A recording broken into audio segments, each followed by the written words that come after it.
राजन, हाँ ई जंग बहादुर तो बहुत बदनामी करस, सारा पैसा हड़पलस हमनी के। आप भाइयों की नजर में हमनी के गिरा देलस। हाँ।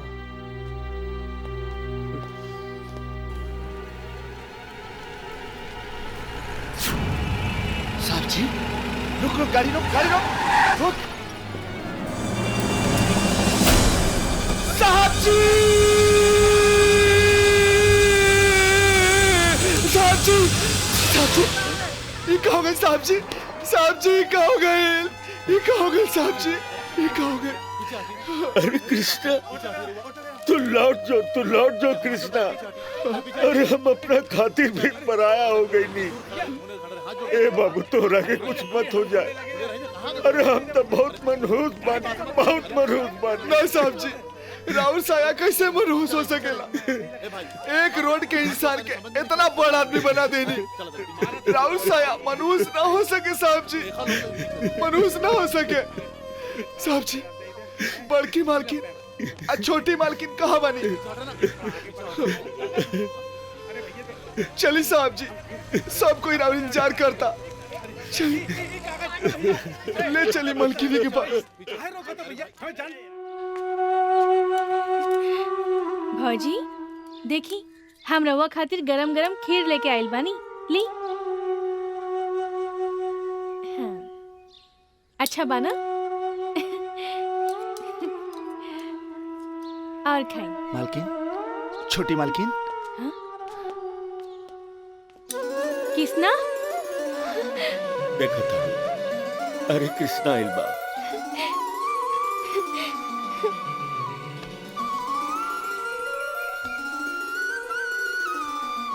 मालकिन, हम आ गए नहीं मालकिन, अब सब ठीक हो जाए। कुछ बोलत कहने की मालकिन। मालकिन, बोली ना मालकिन, बोली ना मालकिन। हम आ गए नहीं मालकिन, बोली ना, बोली ना मालकिन। राहुल कृष्णा आ गए मालकिन, राहुल कृष्णा आ गए मालकिन, बोली ना मालकिन। किसना? मालकिन। भौजी, कृष्णा, अरे तू तो हमरा खातिर वरदान बड़ा हो। जब से पार्वती बीमार पड़ लिया, आज ओकर मुंह से पहला बार आवाज सुननी है। मालिक, जौना मंदिर में मूर्ति ना होके ओकर पूजा ना होला, आशीर्वाद में पूरा परिवार इंतजार करता है। चली ना साहब जी, चली ना मालकिन। पार्वती, चला। चली मालकिन। आवा।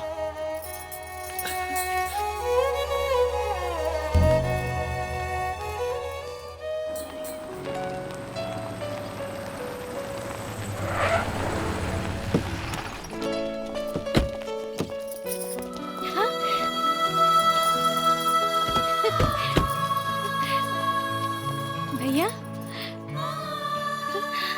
कृष्णा। जी साहब जी। अरे इता हम सपनों में ना सोचले रही कि हम अपन जलल फैक्ट्री के दोबारा सही सलामत देख सकब। साहब जी, इत सब रउरे आशीर्वाद से बा।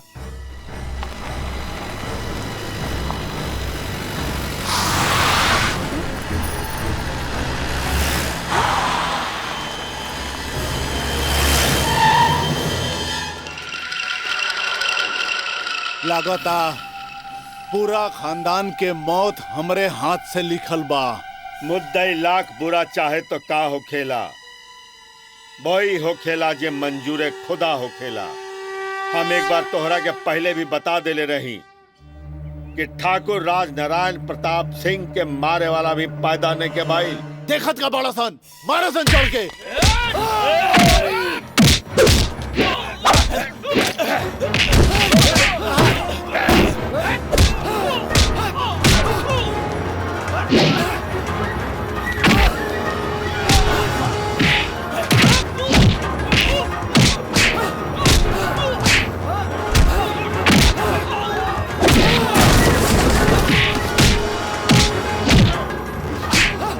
और ही मारा किसना?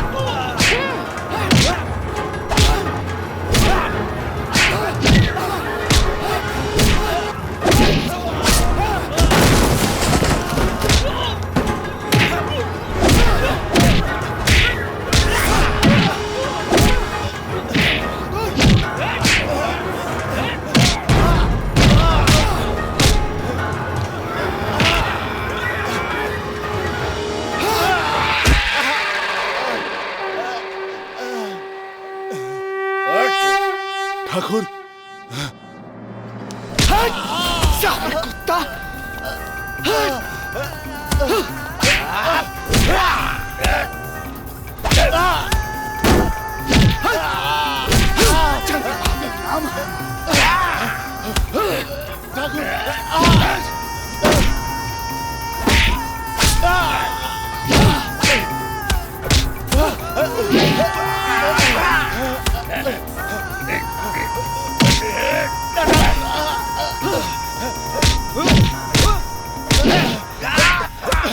जंग बहादुर नाम है हमार।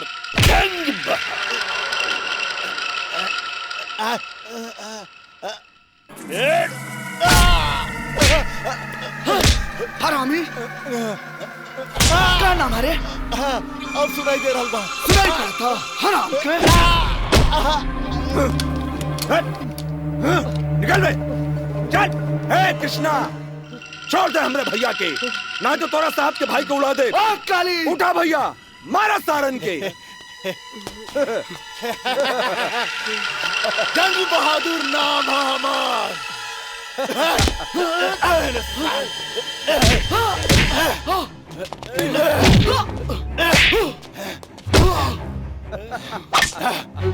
मारो भैया। अब तोरा के बताओ तनी हमके बर्बाद कर बेते। कृष्णा, दरिंदा छोड़ दे, मार नहीं कृष्णा।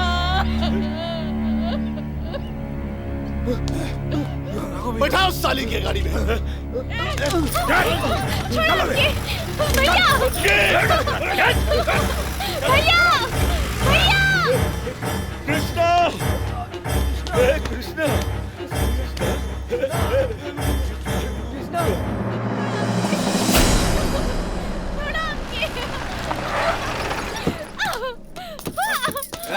ले आओ साली के। ले आओ।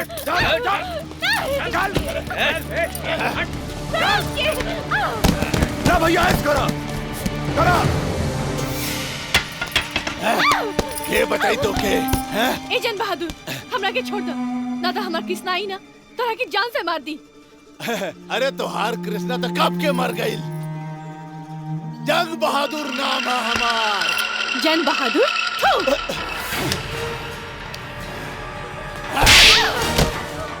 कृष्णा! कृष्णा! कृष्णा!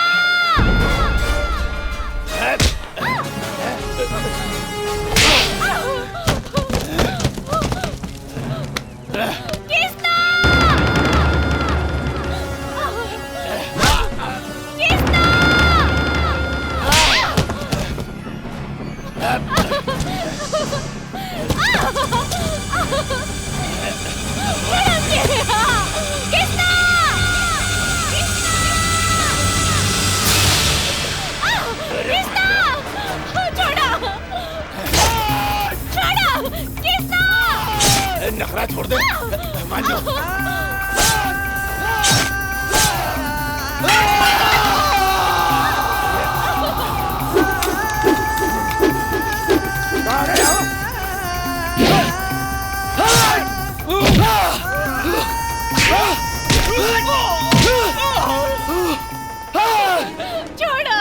जंग बहादुर, आज तो चल और मारो, जान से मार दे। मारो। तो हिम्मत कैसे बन रहा हमारा मालकिन के हाथ उठाओगे? हट कुत्ता!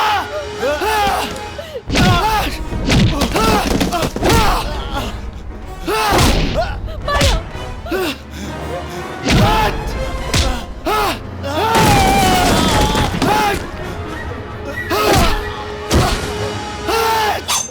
आज तुझे का जान से मार दे। कृष्णा, एकर गंदा खून से तू अपना हाथ मत रगा। देख हरामी देख, हमरा साहब जी के कि तोरा जैसन हरामी के माफ कर देनी। एगो ते एकरा के कहल जाला भगवान, आ तोरा जैसन हरामी के कहल जाला हैवान।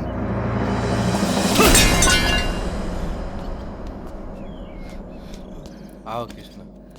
आपके आशीर्वाद से हमनी के परिवार में फिर से खुशहाली आ गई। असली खुशहाली तब आई जी जब सुमना कृष्णा के बियाह हो जाए। हम कुछ गलत करनी का? ना, अरे तू तो हमार मन के बात छीन दे। तब फिर देरी कवना बात के? बोलाई पंडित जी के।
तो बनवारी लाल जी, पंचायत के कार्रवाई शुरू करी। जी ठाकुर साहब जी, मामला ई गांव के रामकिशन सिंह के बेटी के इज्जत के बा। ठाकुर जंग बहादुर सिंह के भाई कपाली राधा की इज्जत लूटले बा।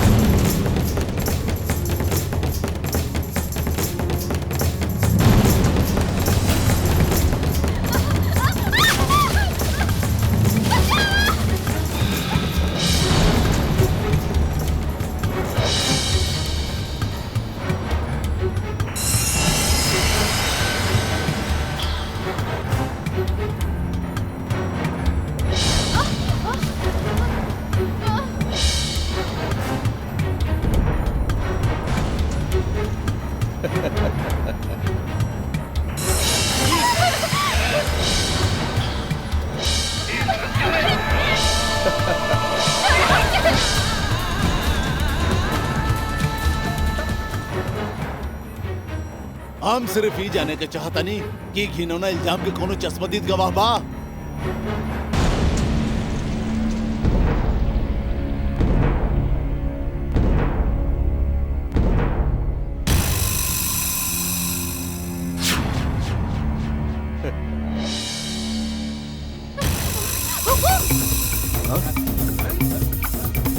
हम है चश्मदीद गवाह।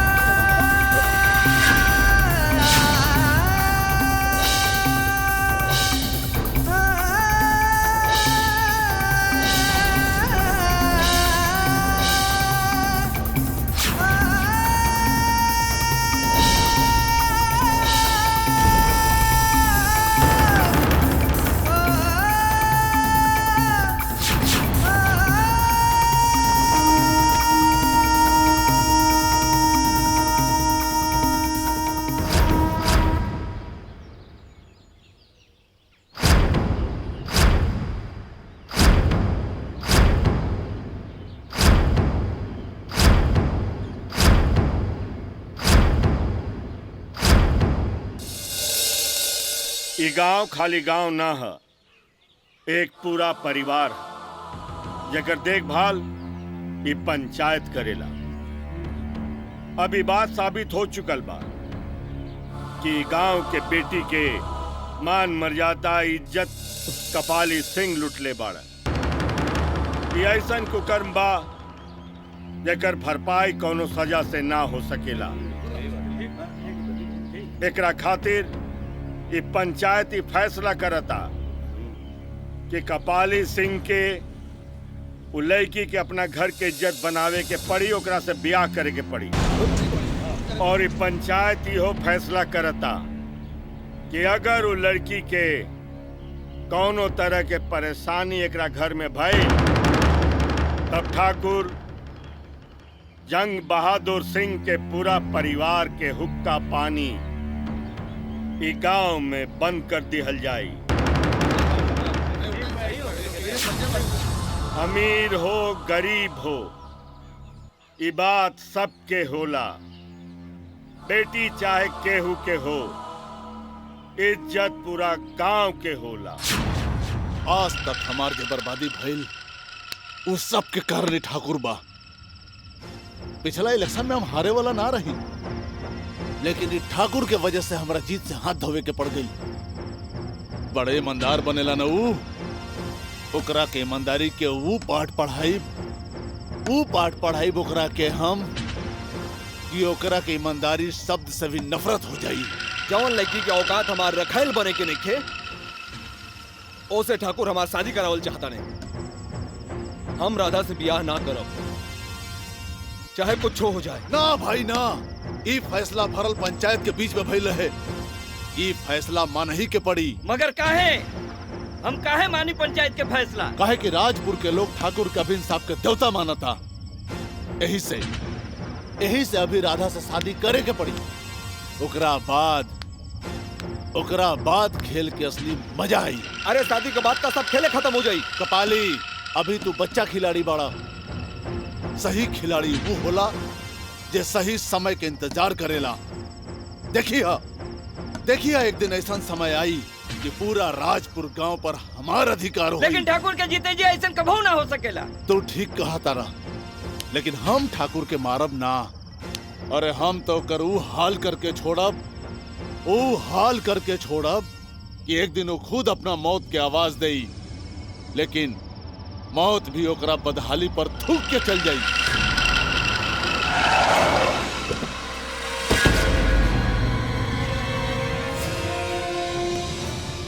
के हा भाई तोरा का भाई?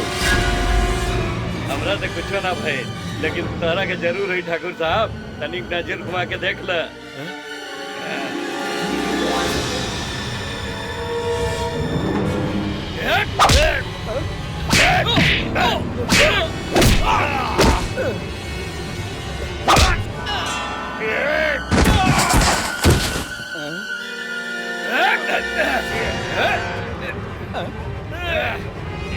गैल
चलो भागा।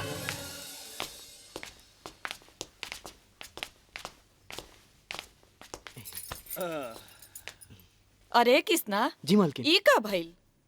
अरे कुछ ना मालकिन, गड़िया से फिसल गई ना, थोड़ा कुछ रह गई। सुन लेनी ना, इहे के कहल जाला कलाकार, जेकरा झूठ भी सच लागेला।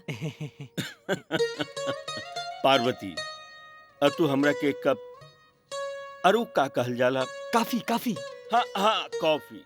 तू एक कप कॉफी हमरा के पिला दे। जी ठीक बा। अब सुना, जी छुटकी दिखाई नहीं पड़ा।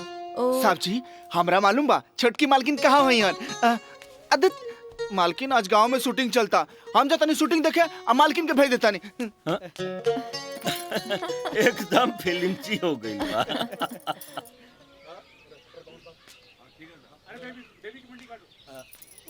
बाप रे कितना गर्मी है। स्पॉट मैडम हीरोइनी कहाँ बिया? का बाड़ी? एक काम करो, जाके जूस ले आवा। ये हीरोइन बिया। आदत एकरा से बढ़िया तो हमार मालकिन बाड़ी। जब हमार मालकिन चलेली तो छम छम। मालकिन चोरी पकड़ल गई। मालकिन अपना होके वाला राजकुमार के फोटो दिखाई ना। ए किसना तोहार दिमाग खराब का? हम तो ऐसे गावत रहनी है वहाँ अपन फोटो देख के। अच्छा हमरा से झूठ। आप तो हम घरे जाए और सबके बताए, घरे जाए सबके बताए। अरे किसना खबरदार मत कहला तब रुका किसना साहब जी बचाइए साहब जी, मालकिन बचाइए। अरे संभाल के। अरे काहे मार रहल बाड़ू? भैया ये हमार छुप छुप के फोटो खींचत रहे। फोटो हम मालकिन मालकिन के ब्याह कतरा फोटो खींचत रहनी। तब फोटो खींचत रहा। हाँ नारायण बिटिया के ज्यादा अपने कपारे चढ़ा के रखले हवा बुझला। हाँ जवान लड़की घर में बा तो का कुछ समझ में आवेला कि ना? बड़का भैया कोनो बढ़िया लड़का देख के सुमन के बियाह कर देल जाओ। घर के बोझ हल्का हो जाए।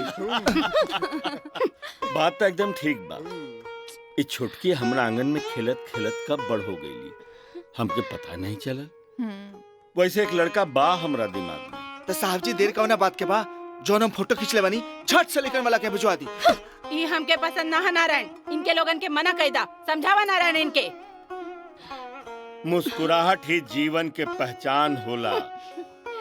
आ छोटकी के मुंह के हंसी ई हवेली के जान हो। जैसन घर परिवार के हम सपना देखते रही, भगवान हमार सब सपना पूरा करते हैं।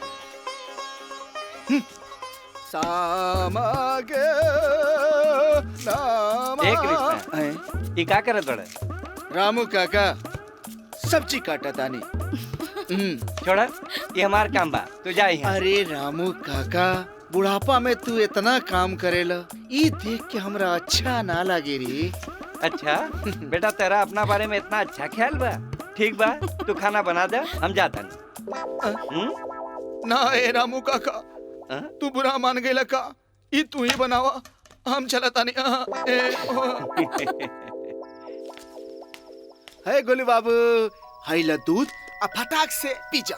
आज देखा तानी तू कितना जल्दी दूध पिए तारा। चाचा अभी दूध पी के टाइम ना है। अदूत मर दे, खाए पिए के कोनो टाइम होला। ला ला ला ला पी जा पी जा पी जा। ना मत दे। लो चोचो कहेला अब बातों नहीं मानत।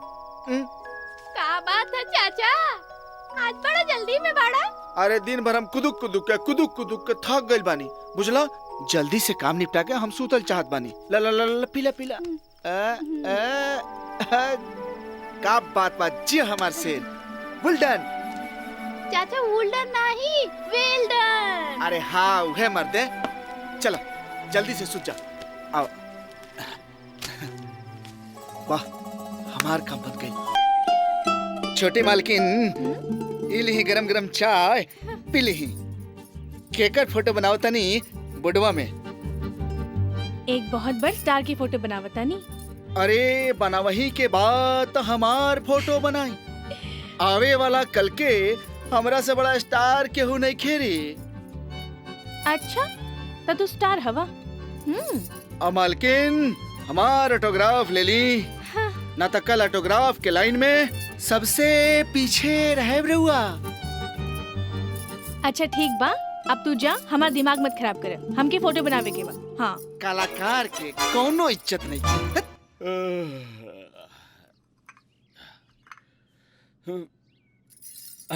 खुश रह खुश रह। ला चाय पिया। का बात है रे, मुंह काहे लटके बड़े? साहब जी हुए भोरे भोरे को कलाकार के इंसल्ट। हाइला अरे तू अपना दिमाग से फिल्मी बुखार उतार, न तो कहीं के न रहबे। ई रउआ का कह देनी, सवेरे सवेरे एगो कलाकार के दिल तोड़ देनी। साहब जी वो राघु भैया के 30,000 रुपए दे दी। टिप टॉप खरीदे के बाद। टिप टॉप? अरे वो लैपटॉप के टिप टॉप बोला, समझ लू। अंग्रेजी में बीए कैले बाड़। लाबा वो डब्बा दा रोक।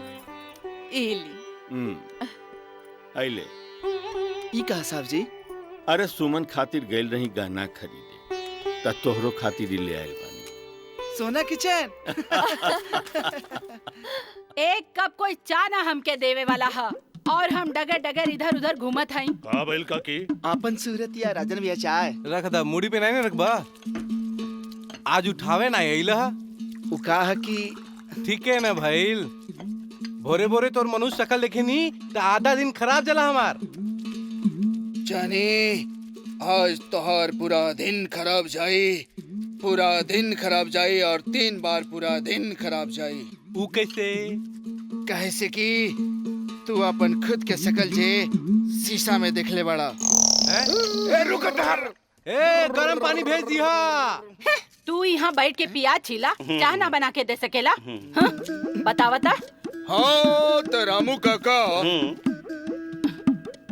मलाई छाट के चूना मार के बुढ़िया काकी के चाय पेश खाई जाए। हाँ, मलाई छाट के और चूना मार के हमके चाय दिहल जाए और तोहके मलाई खियावल जाए। मुँह झौसू कहीं का काकी? मारब तोहर मुँह थोड़ा जाए। काकी काकी मलाई वाला चाय पियला से बुढ़ापा में सीना में कफ जम जाला। आज जब चूना जाई तो ओकरा के कतर कतर के बाहर निकाली। अरे कतर कतर के हम तोहके न कतर दे और मन तो करत के लकड़ी के नाई तोहके मरोड़ के चुलवा में फेंक दे। हाँ? ई शांति देवी ना कारे अशांति की देवी सरवा? है। कौन शिकायत हमार करत हुए? अरे तोहरा देही में ललिता पवार अरे? शशिकला दोनों के आत्मा समाई बा। अरे मुँह झौसू कहीं का हम ए, तोहके मार के दिया थूर बुता दे। भूत भड़कल बा। भागत कहाँ बाड़े? प्रणाम भौजी। खुश रहा राघव बबुआ। जी। इला पैसा हाँ? हमरा मालूम बा कि तहरा बहुते काम बा, लैपटॉप खरीद लिया। लेकिन भौजी रउआ कैसे मालूम बा कि हमरा के लैपटॉप चाहिए? अरे वो बा ना सुई में पड़ल डोरा जे घर के सब मोतियन के पिरो के रखेला आपन किसना। प्रणाम प्रणाम। हटा। ओए कहाँ सवेरे सवेरे झाड़ झुर के? जायदा जय बा सुबेरे सुबेरे जतरा खराब करता है हमार। हट हट। इनका चाय में जमाल गोता मिला है, 3 बार पूर्व पार करिए। हट। हाँ का भाई लगा था वो हरामजादा ठेकेदार के दिन भर गइल बा कि राजपुर में हमार हिस्सा देले बिना ठेकेदारी तो दूर वो यहाँ से जिंदा भी ना लौट सकेला। समझा दे ओकरा के, समझ जाई तो ठीक, अगर नहीं के समझत तो ठीक बा। हम ही आवत हैं पुलिया साइड पर, बच के जाए कहाँ साला हरामी। कपाली जा दोनों भाई साइड पर आ देखा का मैटर बा। चल कलुआ ए चल। क्या सने? ई रहल हमार जायदाद के कागजात। रउआ ठीक से सोच ली, राघव जी के बिजनेस में काफी पैसा लग गइल बा। मैनेजर साहब हमार बुढ़ापा के सहारा बारन हमार दोनों भाई। आज जब वो लोग कामयाब हो जाइए तो हमरा कौन बात की चिंता बा। और रहल बात अगर कपड़ा फैक्ट्री में पैसा कम हो जाए तो हमार हवेली बान गिरवी रख दे। साहब जी रउआ घर गिरवी रख देम तो हमनी के रहल कहाँ जाई? अरे घर बेचतानी थोड़े गिरवी रखा तानी। अकिसना जी जब कपड़ा फैक्ट्री बन जाए जी तई गांव के हर घर में खुशहाली आ जाए। समझ ले। हमरा के चाय ना देबे? साहब जी रउआ चाय पिए के ना खाना खाए के टाइम हो गइल बा। अरे बाकी मीटिंगवा तो खत्म कर ली। साहब जी खाना खिला के बादो तो मीटिंग हो सकता। पहले चली रउआ खाना खाए, हम झट से खाना लगाओ तनी। रउआ नौकर के सिर पर चढ़ा के रख ले बनी। के कहलत कि किसना हमार नौकर बा? माफ करी ठाकुर साहब, ई नौकर ना हा तो का हा? उहे रिश्ता जे आजकल खून के खून से नहीं खे, बेटा के बाप से नहीं खे, भाई के भाई से नहीं खे। ये हमार जिंदगी के ऐसा मोड़ पर मिलल रहे जब एकर सर से माई बाप के साया उठ गए रहे। हम एक दिन शहर से आवत रही। अरे गाड़ी रोको!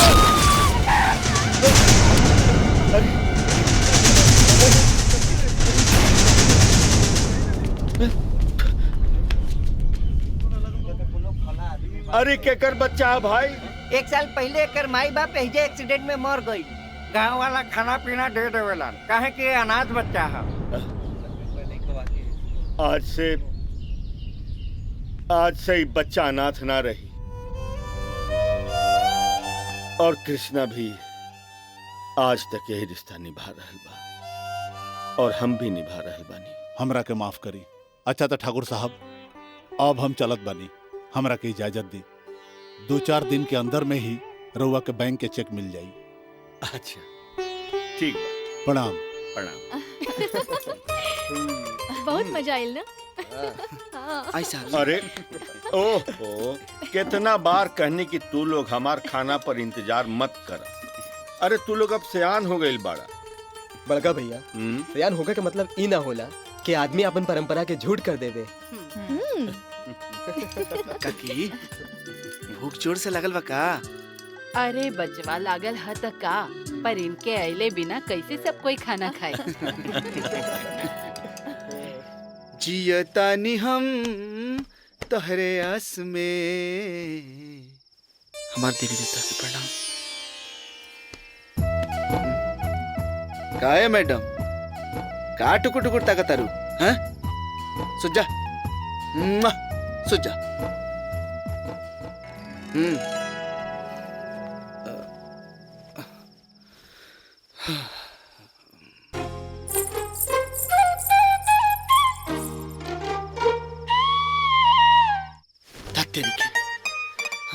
का परेशान के लिए बड़ू हैं?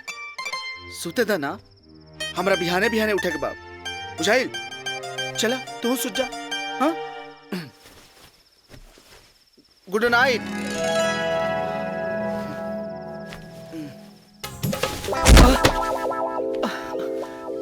आहिरे दादा, डांट टूट गई। मालकिन, ये किसना खुद के ना बहुत बड़का सुपरस्टार समझेला। मालकिन ला, नाम लेते ही शैतान हाजिर। मालकिन, ये और मनपसंद हलवा ली खाई।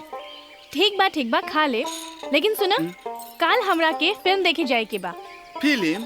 हाँ, लागल रहे राजा जी। लागल रहे राजा जी? सुना, तोहार ई काम बा कि काल तू जाके 4 गो टिकट खरीद ली है।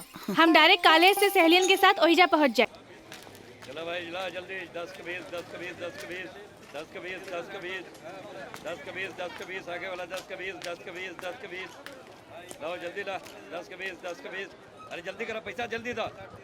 10 के 20, 10 के 20, 10 के 20, 10 के 20। लविया 10 के 20, 10 के 20। अरे जल्दी पैसा। 10 के 20, 10 के 20, 10 के 20, 10 के 20, 10 के 20, 10 के 20, 10 के 20, 10 के 20। आगे वाला 10 के 20। अरे कितना बार कहने छूटा? किसना टिकट? हाउसफुल?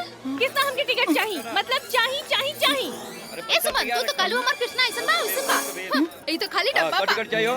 ला 3 ठे पकड़ा। ए भाई साहब, 4 गो टिकट मिली? 4 गो का 8 गो ला। रुका, तनी कुछ रेट कम करो। अरे रेट का कम करी, तू कबू तो संगे संगे रोज फ्री में दिखाई रानी।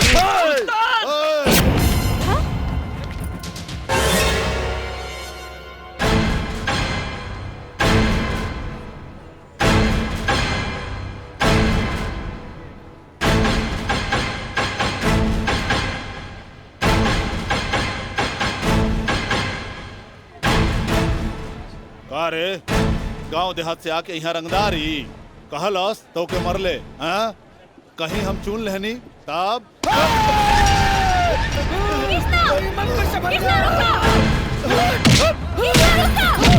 हमरा मालकिन के बारे में बोले क्या? ओके हमरा मालकिन के बोले ना, मालकिन नवा के गलत बोलस। हमरा के ना चल से मार दे।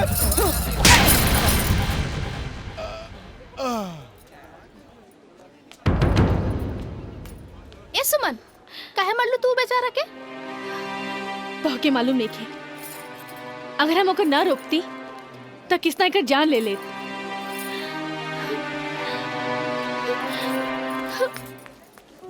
जैसे चमके चंदनिया, चम चम चमके घड़िया, चम चम चमके। अरे कृष्णा जी साहब जी। गाड़ी तो चमकता, कितना पूछबे। इरा और मन पसंद जे हिया। आए चौधरी वीरेंद्र सिंह जी।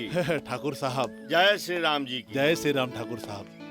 ऐसे अचानक रास्ता कैसे भुला गई? रउआ से मिले आई है भीतर आई। हाँ। आई आई बैठी जी। ठाकुर साहब, हम रउआ के मुबारकबाद देवे के आइल बानी। मुबारकबाद? राउर फैक्ट्री के मंजूरी मिल गई है। अच्छा। हाँ। अरे कृष्णा, अरे जल्दी मुंह मीठा कराओ चौधरी साहब के, बहुत बढ़िया खुशखबरी लेके आइल बाड़न। मुंह तो हम मीठा करब, लेकिन अभी ना। अभी कहे ना? काहे कि एगो काम राउर मंजूरी के बिना अटकल बा। ठाकुर साहब, ऐसे तो लइका वाला के लइकी वाला के यहाँ आवे के रिवाज नहीं खे, लेकिन हम इस बेबुनियाद बात के ना मानीला। हम अपन रवि के खातिर राउर सुमन के हाथ मांगे आइल बनी। अरे तो हमार सौभाग्य की बात बा कि हमार छोटकी राउर अंगना के शोभा बनी। सर जी, एक बार छोटकी मालकिन से तो पूछ ली। तोरा से पूछनी? हाँ। अरे मिठाई तो खाई। मिठाई तो हम खा ही ले ठाकुर साहब, लेकिन ये खुशखबरी घर पे जाके जल्दी सुनावे के बाद।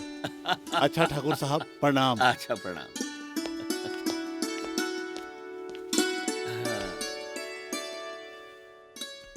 काहो किसना?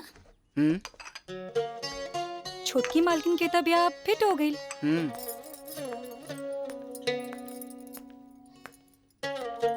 तो हार का इरादा बा? इरादा नेक बा, इससे बढ़ के खुशी की बात का हुई?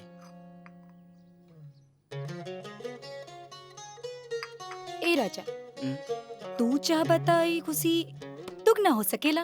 वो कैसे रे?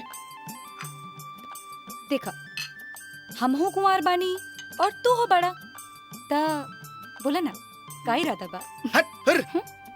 अपन शकल देख ले बड़े, जाके शीशा में पहले देख, गोबर के चिपरी जैसन लागेला। हम तो कौनो हीरोइन से ब्याह करे।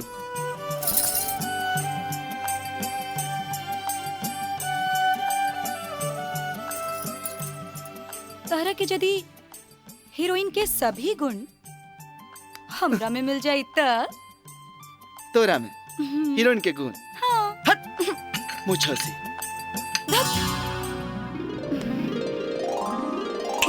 जंग बहादुर नाव है हमार।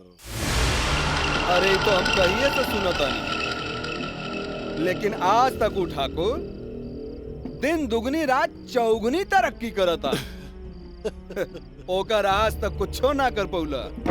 जंग बहादुर जी, ठाकुर साहब के फैक्ट्री के मंजूरी मिल गई बा, और ये खुशी के दुगना करे खातिर चौधरी अपन बेटा के शादी ठाकुर के छोटकी बहन के साथ तय कर देले। ये काम के बात बा। ये काम के बात बा। यह काम के बात बा कपाली। जंग बहादुर नाम है हमार। बड़का बड़का जंग जीतले बानी। तई ठाकुर कौना खेत के मुरई हरे तबाही के ऐसन फसल उगाई कि ओकरा घर में लहरात खुशी हमेशा लाऊ खड़ जाई। ठीक है। ओकरा जिंदगी में खाली पतझड़े पतझड़ रही। इला बबुआ खाला। भौजी, का बात बा सुमन? भौजी कुछ पूछे के रहल। का पूछा? भौजी रवा की याद बा हमार सहेली गीता? सांझ के ओकर बियाह बा, हम जाई? अरे तो जा ना। बाकिर भौजी भैया के हम समझा दे। अच्छा भौजी जा। हाँ ठीक है, काम करो। मालिक आ गए। राम राम मालिक।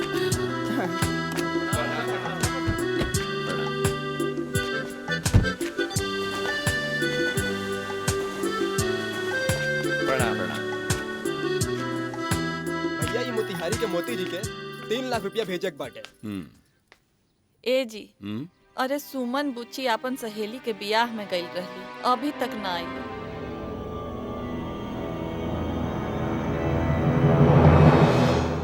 अरे में चिंता के कौन बात शादी ब्याह के घर में देर सवेर होइए जाला।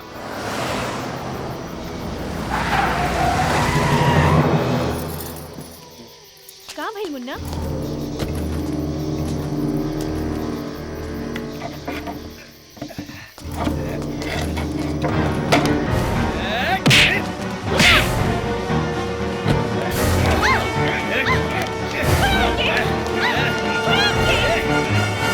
जी जाके सुमन के लिए जा। ठीक बात जाता नहीं। हाँ का बोलत रहला? जी भैया ई मोती जी के 3.5 लाख रुपया भेजक बा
तो बनवारी लाल जी पंचायत के कार्रवाई शुरू करी। जी ठाकुर साहब जी, मामला ई गांव के राम किशन सिंह के बेटी के इज्जत के बा।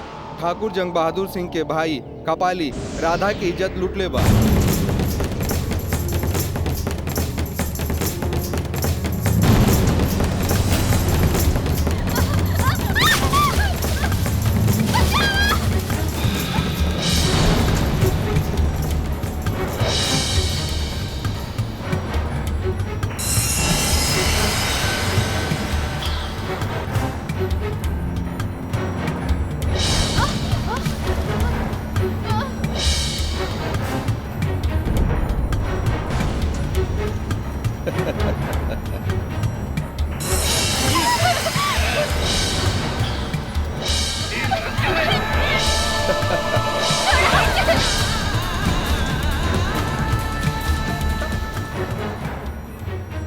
हम सिर्फ ही जाने के चाहता नहीं कि घिनौना इल्जाम के कोनो चश्मदीद गवाह बा।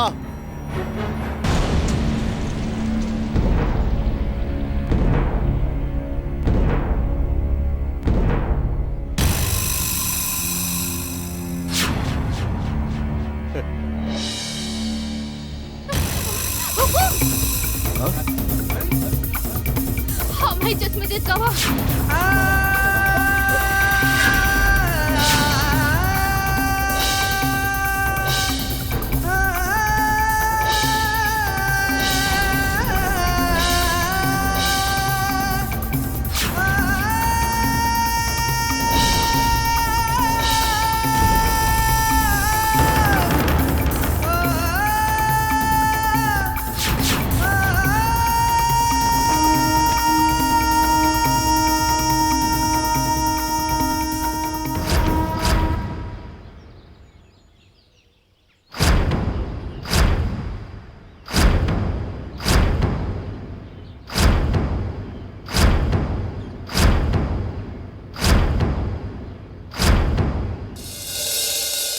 ई गांव खाली गांव ना है, एक पूरा परिवार है जेकर देखभाल ई पंचायत करेला। अभी बात साबित हो चुकल बा कि गांव के बेटी के मान मर्यादा इज्जत कपाली सिंह लुटले बाड़ा। ई ऐसन कुकर्म बा जेकर भरपाई कोनो सजा से ना हो सकेला। एकरा खातिर ये पंचायत ही फैसला करता कि कपाली सिंह के उ लड़की के अपना घर के इज्जत बनावे के पड़ी, ओकरा से ब्याह करे के पड़ी। और ये पंचायत ही हो फैसला करता कि अगर वो लड़की के कौनो तरह के परेशानी एकरा घर में भई तब ठाकुर जंग बहादुर सिंह के पूरा परिवार के हुक्का पानी ई गांव में बंद कर दिहल जाई। अमीर हो गरीब हो ई बात सबके होला, बेटी चाहे केहू के हो, इज्जत पूरा गांव के होला। आज तक हमार के बर्बादी भइल उस सब के कारण ठाकुर बा। पिछला इलेक्शन में हम हारे वाला ना रही, लेकिन ये ठाकुर के वजह से हमारा जीत से हाथ धोवे के पड़ गई। बड़े ईमानदार बनेला न ऊ, ओकरा के ईमानदारी के ऊ पाठ पढ़ाई ओकरा के हम कि ओकरा के ईमानदारी शब्द से भी नफरत हो जाई। जवन लड़की के औकात हमार रखेल बने के नहीं ओसे ठाकुर हमार शादी करावल चाहता नहीं। हम राधा से ब्याह ना करब, चाहे कुछ हो जाए। ना भाई ना, ई फैसला भरल पंचायत के बीच में भइल है। ई फैसला मान ही के पड़ी। मगर काहे हम काहे मानी पंचायत के फैसला? काहे कि राजपुर के लोग ठाकुर के अभिन साहब के देवता मानता। यही से अभी राधा से शादी करे के पड़ी। ओकरा बाद खेल के असली मजा आई। अरे शादी के बाद का सब खेले खत्म हो जाई। कपाली, अभी तू बच्चा खिलाड़ी बाड़ा। सही खिलाड़ी वो होला जे सही समय के इंतजार करेला। देखिए एक दिन ऐसा समय आई कि पूरा राजपुर गांव पर हमारा अधिकार हो। लेकिन ठाकुर के जीते जी ऐसा कभी ना हो सकेला। तो ठीक कहा तारा, लेकिन हम ठाकुर के मारब ना। अरे हम तो करू हाल करके छोड़ब वो हाल करके छोड़ब कि एक दिन वो खुद अपना मौत के आवाज देई, लेकिन मौत भी ओकरा बदहाली पर थूक के चल जाई।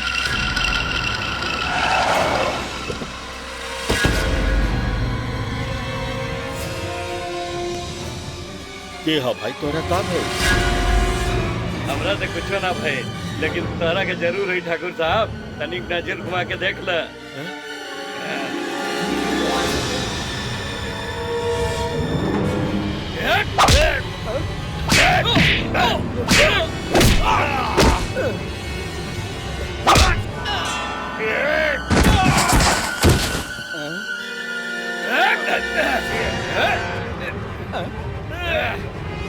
गैल ठाकुर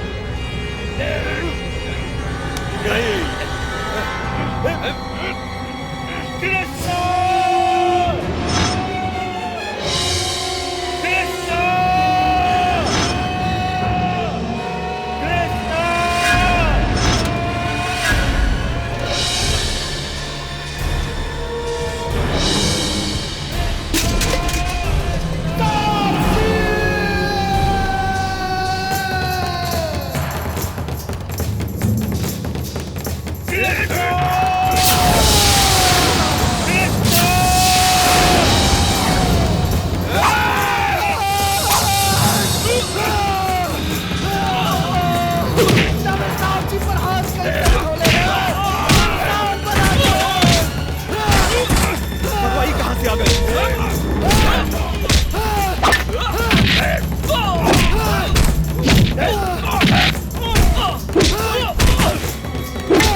चलो भागा।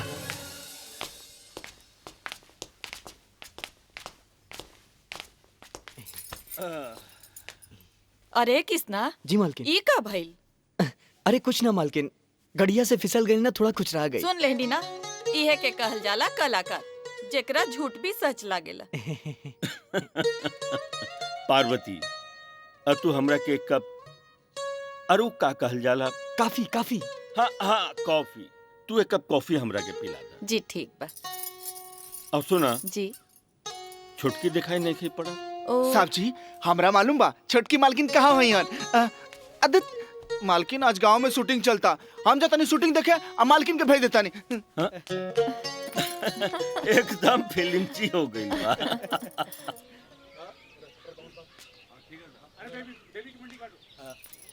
बाप रे कितना गर्मी है। स्पॉट आवता नहीं मैडम। हीरोइनी कहाँ बिया? हाउ का बाड़ी? एक काम करो, जाके जूस ले आओ। ठीक बा। ये हीरोइन बिया? आदत एकरा से बढ़िया तो हमार मालकिन बाड़ी। जब हमार मालकिन चलेली तो छम छम मालकिन चोरी पकड़ल गईल। मालकिन अपना होखे वाला राजकुमार के फोटो दिखाई ना। ए किसना, तोहार दिमाग खराब बा का? हम तो ऐसे गावत रहनी है, वहाँ अपन फोटो देख के। अच्छा हमरा से झूठ।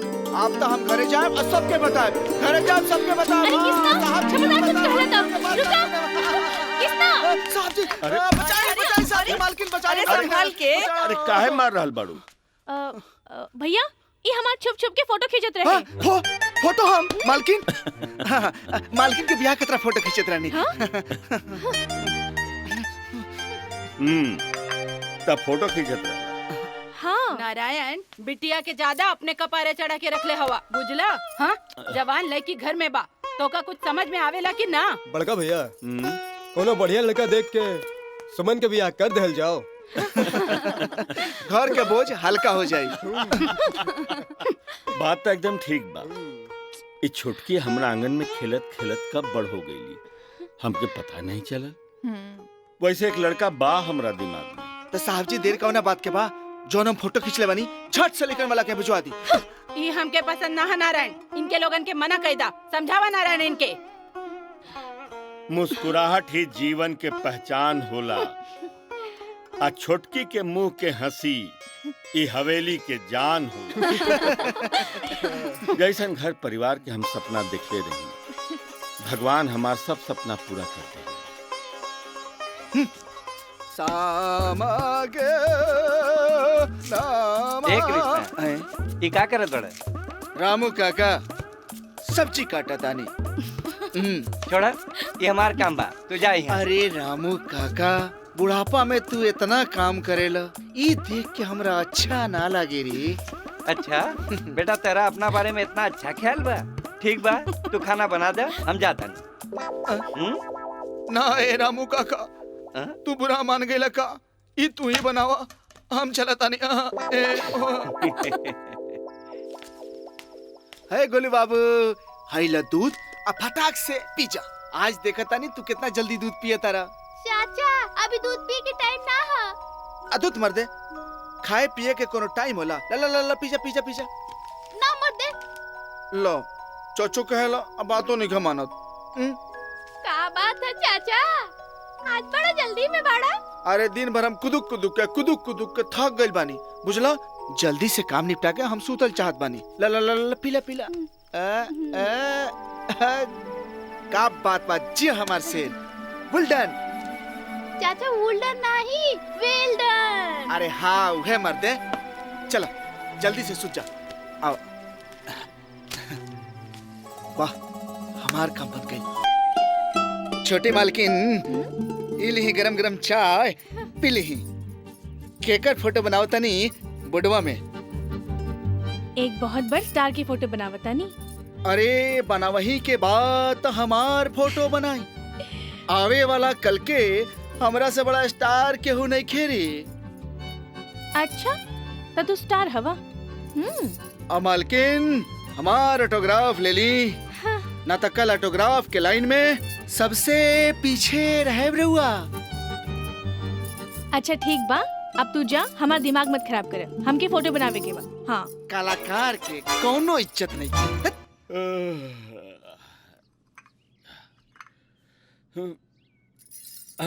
खुश रह खुश रह। ला चाय पिया। का बात है रे, मुंह काहे लटकले बड़े? साहब जी हुए भोरे भोरे को कलाकार के इंसल्ट। हाय ला, अरे तू अपना दिमाग से फिल्मी बुखार उतार, न तो कहीं के न रहबे। ई रउआ का कह देनी, सवेरे सवेरे एगो कलाकार के दिल तोड़ देनी। साहब जी वो राघव भैया के 30,000 रुपए दे दी। टिप टॉप खरीदे के बाद। टिप टॉप? अरे वो लैपटॉप के टिप टॉप बोला, समझ लू। अंग्रेजी में बीए कैले बाड़। लाबा वो डब्बा दा, रोक। इली। आइले। ई कहा साहब जी? अरे सुमन खातिर गइल रही गहना खरीदे, त तोहरो खातिर ही ले आइल बानी। सोना की चैन। एक कप कोई चाय ना हमके देवे वाला है, और हम डगर डगर इधर उधर घूमत हई। का भइल काकी? आपन सूरत या राजन भैया चाय रख दा, मुड़ी पे नहीं रखबा। आज उठावे ना आइला। उ कहा कि ठीक है ना भाईल, भोरे भोरे तोर मनुष्य शकल देखनी तो आधा दिन खराब चला हमार। जानी आज तोहर पूरा दिन खराब जाई, पूरा दिन खराब जाई और 3 बार पूरा दिन खराब जाई। ऊ कैसे? कैसे कि तू अपन खुद के शकल जे शीशा में देख ले बड़ा। रुक गरम पानी भेज दिया। तू यहाँ बैठ के पिया छिला, चाह ना बना के दे सकेला? हाँ? बता बता। हाँ तो रामू काका मलाई छाट के चूना मार के बुढ़िया काकी के चाय पेश खाई जाए। हाँ, मलाई छाट के और चूना मार के हमके चाय दिहल जाए और तोहके मलाई खियावल जाए। मुँह झौसू कहीं का मारब तोहर मुँह थोड़ा जाए। काकी काकी मलाई वाला चाय पियला से बुढ़ापा में सीना में कफ जम जाला, आ जब ई चूना जाई तो ओकरा के कतर कतर के बाहर निकाली। अरे कतर कतर के हम तोहके न कतर दे, और मन तो करत के लकड़ी के नाई तोहके मरोड़ के चुलवा में फेंक दे। ई शांति देवी ना अशांति देवी है। कौन शिकायत हमार करत हुए? अरे तोहरा देही में ललिता पवार शशि कला दोनों के आत्मा समाई बा। अरे मुँह झौसू कहीं का, हम तोहके मार मार के थूर दे। भूत भड़कल बा। भागत कहाँ बाड़े? प्रणाम भौजी। खुश रह राघव बबुआ। जी। इला पैसा। हमरा मालूम बा कि तहरा बहुते काम बा, लैपटॉप खरीद लिया। लेकिन भौजी रउआ कैसे मालूम बा कि हमरा के लैपटॉप चाहिए? अरे वो बा ना, सुई में पड़ल डोरा, जे घर के सब मोतियन के पिरो के रखेला, आपन किसना। प्रणाम प्रणाम। हटा। ओए कहाँ सवेरे सवेरे झाड़ झूर के? जायदा जय बा, सुबह सुबह जतरा खराब करता रहा हमार। हट हट। इनका चाय में जमाल गोता मिला है, 3 बार पूर्व पार करिए। हट। हाँ का भाई लगा था वो हरामजादा ठेकेदार के दिन भर गइल बा कि राजपुर में हमार हिस्सा देले बिना ठेकेदारी तो दूर, वो यहाँ से जिंदा भी ना लौट सकेला। समझा दे ओकरा के, समझ जाई तो ठीक, अगर नहीं के समझत तो ठीक बा। हम ही आवत हैं पुलिया साइड पर, बच के जाए कहाँ साला हरामी। कपाली जा दोनों भाई साइड पर आ, देखा का मैटर बा। चल कलुआ, ए चल। क्या सने? ई रहल हमार जायदाद के कागजात। रउआ ठीक से सोच ली, राघव जी के बिजनेस में काफी पैसा लग गइल बा। मैनेजर साहब, हमार बुढ़ापा के सहारा बारन हमार दोनों भाई। आज जब वो लोग कामयाब हो जाइए तो हमरा कौन बात की चिंता बा। और रहल बात अगर कपड़ा फैक्ट्री में पैसा कम हो जाए तो हमार हवेली बान गिरवी रख दे। साहब जी रउआ घर गिरवी रख देम तो हमनी के रहल कहाँ जाई? अरे घर बेचतानी थोड़े, गिरवी रखा तानी। अकिसना जी, जब कपड़ा फैक्ट्री बन जाए जी तई गांव के हर घर में खुशहाली आ जाए, समझ ले। हमरा के चाय ना देबे? साहब जी रउआ चाय पिए के ना, खाना खाए के टाइम हो गइल बा। अरे बाकी मीटिंगवा तो खत्म कर ली। साहब जी खाना खिला के बादो तो मीटिंग हो सकता, पहले चली रउआ खाना खाए, हम झट से खाना लगाओ तनी। रउआ नौकर के सिर पर चढ़ा के रख ले बनी। के कहलत कि किसना हमार नौकर बा? माफ करी ठाकुर साहब, ई नौकर ना हा त का हा? उहे रिश्ता जे आजकल खून के खून से नहीं खे,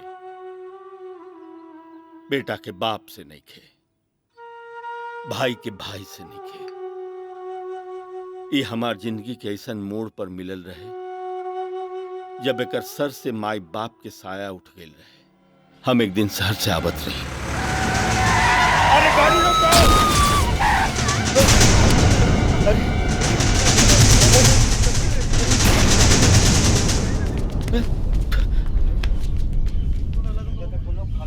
अरे केकर बच्चा है भाई? 1 साल पहले एकर माई बाप एजे एक्सीडेंट में मर गई। गांव वाला खाना पीना दे देवेला, काहे कि अनाथ बच्चा है। आज से ही बच्चा अनाथ ना रही,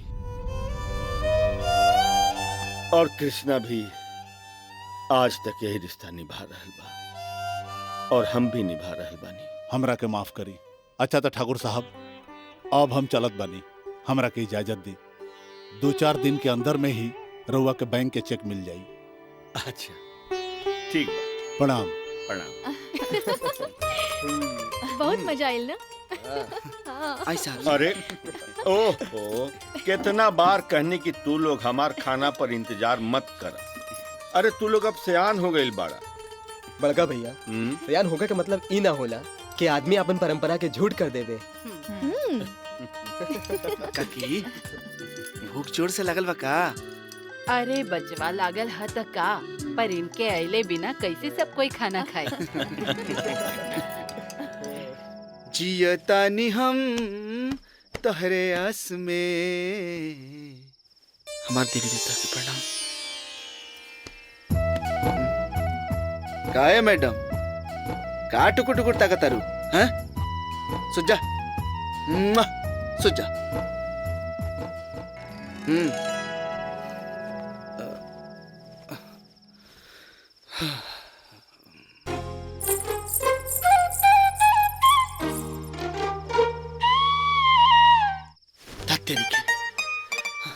का परेशान के लिए बड़ू हैं? सुते दा ना, हमरा बिहाने बिहाने उठे के बाप बुझाइल। चला तू सुत जा। हाँ गुड नाइट।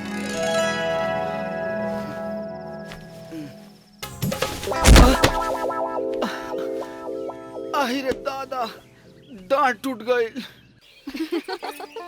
मालकिन ये किसना खुद के ना बहुत बड़का सुपरस्टार समझेला। मालकिन ला नाम लेते ही शैतान हाजिर। मालकिन ये राउर मनपसंद हलवा ली खाई। ठीक बा खा ले। लेकिन सुना काल हमरा के फिल्म देखे जाए के बा। फिल्म? हाँ लागल रहे राजा जी। लागल रहे राजा जी? सुना तोहार ई काम बा कि काल तू जाके 4 गो टिकट खरीद ली। हम डायरेक्ट कॉलेज से सहेलियन के साथ ओहिजा पहुंच जाए। चलो भाई ला जल्दी 10 के 20 10 के 20 10 के 20 10 के 20 10 के 20 10 के 20 10 के 20 आगे वाला 10 के 20 10 के 20 10 के 20 लो जल्दी ला 10 के 20 10 के 20 अरे जल्दी करो पैसा जल्दी दो 10 के 20 10 के 20 10 के 20 10 के 20 लविया 10 के 20 10 के 20 अरे जल्दी पैसा 10 के 20 हाउसफुल 10 के 20 10 के 20 10 के 20 10 के 20 10 के 20 10 के 20 आगे वाला 10 के 20 अरे कितना बार कहने छूटा। किसना टिकट हाउसफुल किसना हमके टिकट चाहिए मतलब चाहिए। ए सुमन तू तो कालू हमार कृष्णा ऐसन बा वैसन बा। ई तो खाली डब्बा बा। टिकट चाहिए ला 3 ठे पकड़ा। ए भाई साहब 4 गो टिकट मिली। 4 गो का 8 गो ला। रुका तनी कुछ रेट कम करो। अरे रेट का कम करी तू कबू तो संगे संगे रोज फ्री में दिखाई रानी।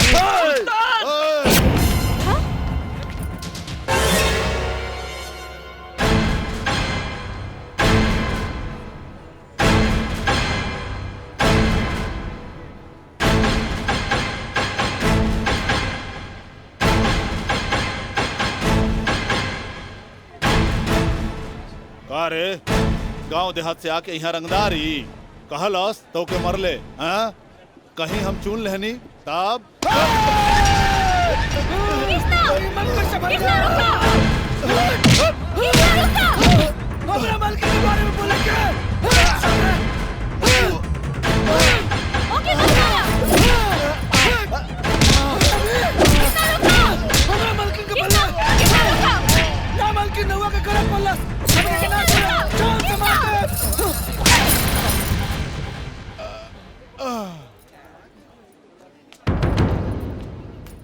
ए सुमन काहे मरलू तू बेचारा के?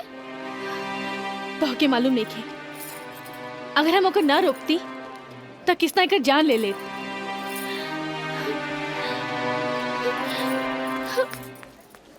जैसे चमके चंदनिया चम चम चमके गोड़िया चम चम चमके। अरे कृष्णा जी साहब जी। गाड़ी तो चमकता कितना पूछबे। ई राउर मन पसंद जे हिया।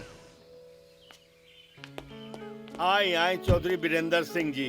ठाकुर साहब जय श्री राम जी की। जय श्री राम ठाकुर साहब। ऐसे अचानक रास्ता कैसे भुला गई? रउआ से मिले आए भीतर आई बैठी जी। ठाकुर साहब हम रउआ के मुबारकबाद देवे के आइल बानी। मुबारकबाद? राउर फैक्ट्री के मंजूरी मिल गई है। अच्छा हाँ। अरे कृष्णा अरे जल्दी मुंह मीठा कराओ चौधरी साहब के। बहुत बढ़िया खुशखबरी लेके आइल बाड़न। मुंह तो हम मीठा करब लेकिन अभी ना। अभी कहे ना? काहे कि एगो काम राउर मंजूरी के बिना अटकल बा। ठाकुर साहब ऐसे तो लड़का वाला के लड़की वाला के यहाँ आवे के रिवाज नहीं खे, लेकिन हम इस बेबुनियाद बात के ना मानीला। हम अपन रवि के खातिर राउर सुमन के हाथ मांगे आइल बनी। अरे तो हमार सौभाग्य के बात बा कि हमार छोटकी राउर अंगना के शोभा बनी। साहब जी एक बार छोटकी मालकिन से तो पूछ ली। तोरा से पूछनी? हाँ। अरे मिठाई तो खाई। मिठाई तो हम खा ही ले ठाकुर साहब, लेकिन ये खुशखबरी घर पे जाके जल्दी सुनावे के बाद। अच्छा ठाकुर साहब प्रणाम। अच्छा प्रणाम।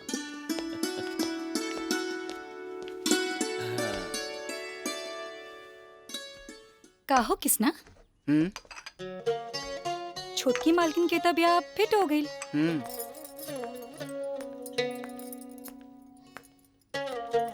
तो हार का इरादा बा? इरादा नेक बा। इससे बढ़ के खुशी की बात का हुई?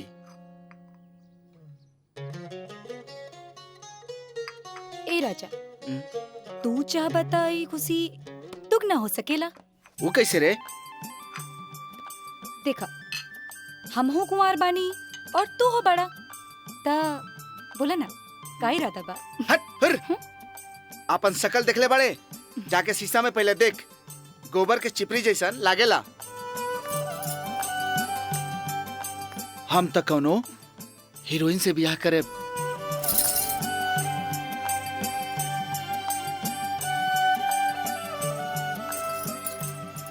तारा के यदि हीरोइन के सभी गुण हमरा में मिल जाई त तोरा में हीरोइन के गुण? हाँ। मुझे से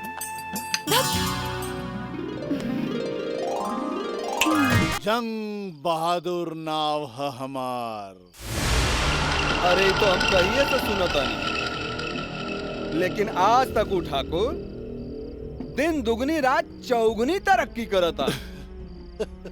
ओकर आज तक कुछो ना कर पौला। जंग बहादुर जी, ठाकुर साहब के फैक्ट्री के मंजूरी मिल गई बा और ये खुशी के दुगना करे खातिर चौधरी अपन बेटा के शादी ठाकुर के छोटकी बहन के साथ तय कर देले। ये काम के बाद बा। ये काम के बाद बा। यह काम के बाद बा कपाली। जंग बहादुर नाम है हमार। बड़का बड़का जंग जीतले बानी। तई ठाकुर कौना खेत के मुरई हरे तबाही के ऐसन फसल उगाई कि ओकरा घर में लहरात खुशी हमेशा लाऊ खड़ जाई। ठीक है।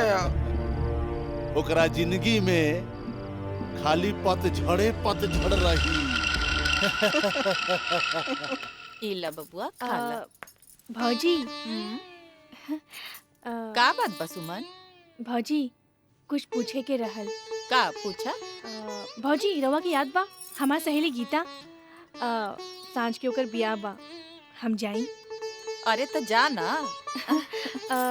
बाकिर भौजी भैया के हम समझा दे। अच्छा भौजी जा। हाँ ठीक है, काम करो। मालिक आ गए। राम राम मालिक।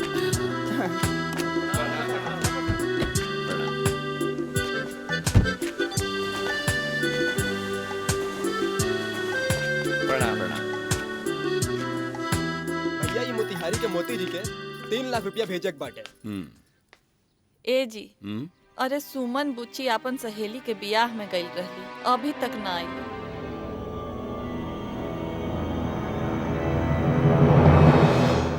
अरे में चिंता के कौन बात बा? शादी ब्याह के घर में देर सवेर होइए जाला।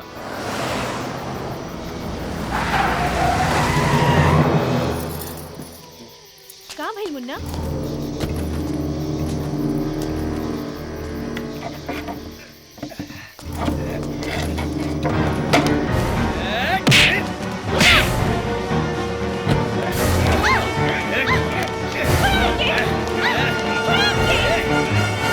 जी जाके सुमन के लिए आवा जा। ठीक बा, जाता नहीं। हाँ का बोलत रहला? जी भैया, ई मोती जी के 3.5 लाख रुपया भेजक बा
निकाल ली।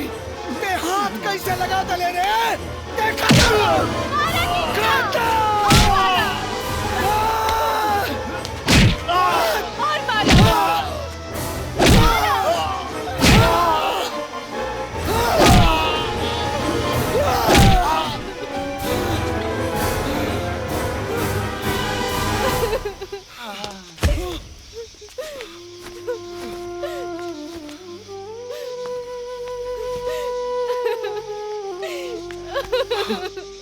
मालकिन चल।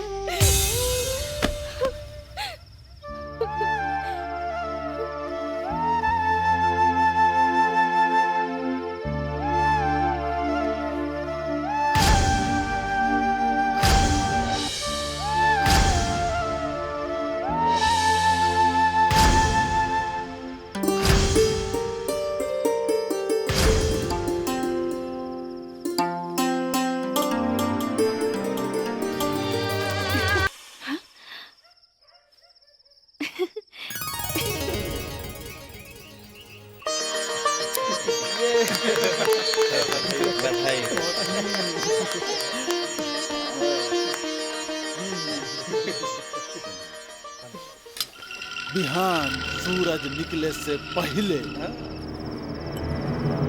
नीरज नारायणा के जिंदगी पर ऐसन गम के पहाड़ टूटी कि सब चबा जाई।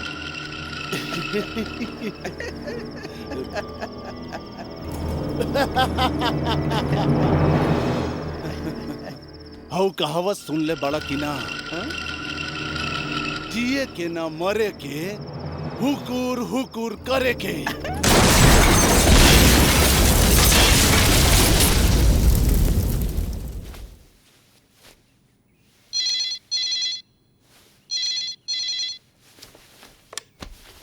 हेलो ठाकुर साहब राउर फैक्ट्री में आग लगल बा, सबको जल के स्वाहा हो गई। का ठाकुर साहब हेलो हेलो ठाकुर साहब तो सुनता नहीं। हेलो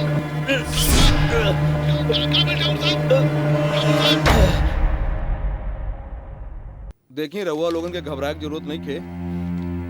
ये दवा मंगा ली जी और समय समय पे दें, सब ठीक हो जाए। अच्छा हम चला जाए।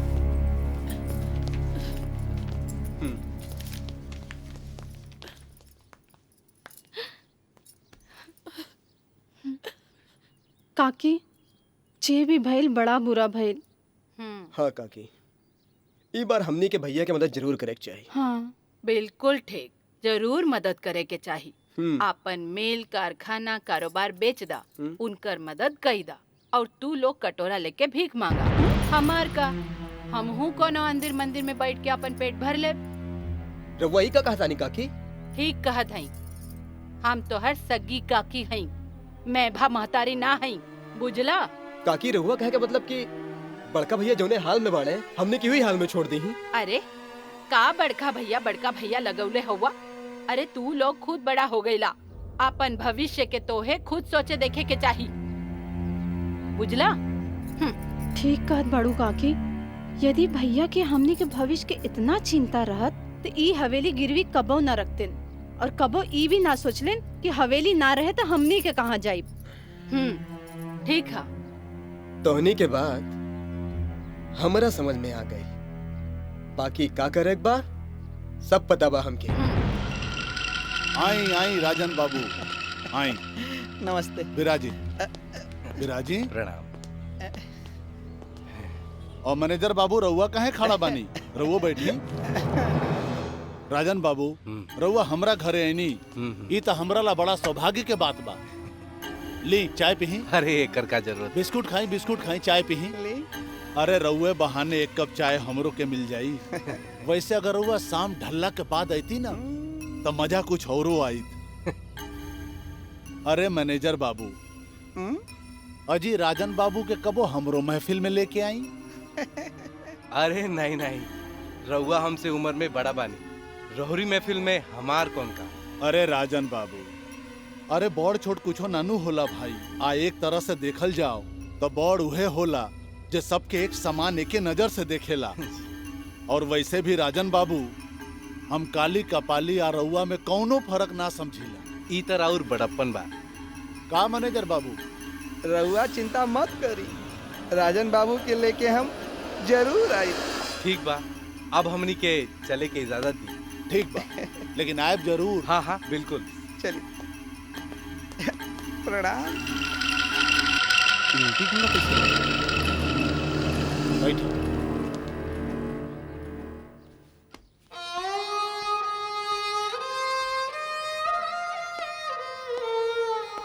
ठाकुर साहब प्रणाम।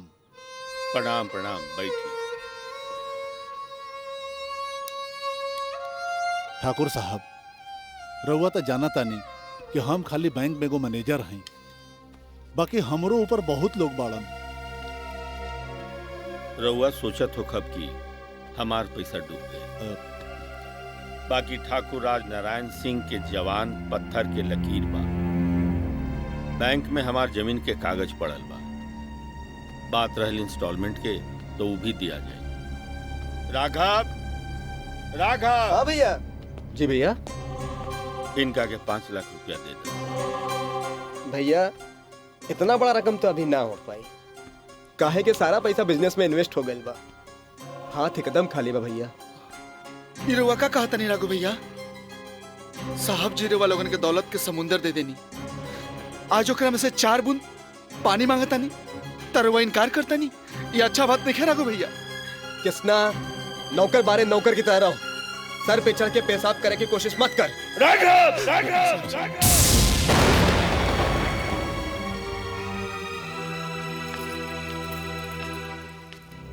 सुनी जी, इली दे दी इनका के। पार्वती ई का करत तारू? अब कुछ मत कहीं जी, अरे हमार तो सबसे बड़का गहना रउआ बनी। किसना जी मालकिन। इला दे दा।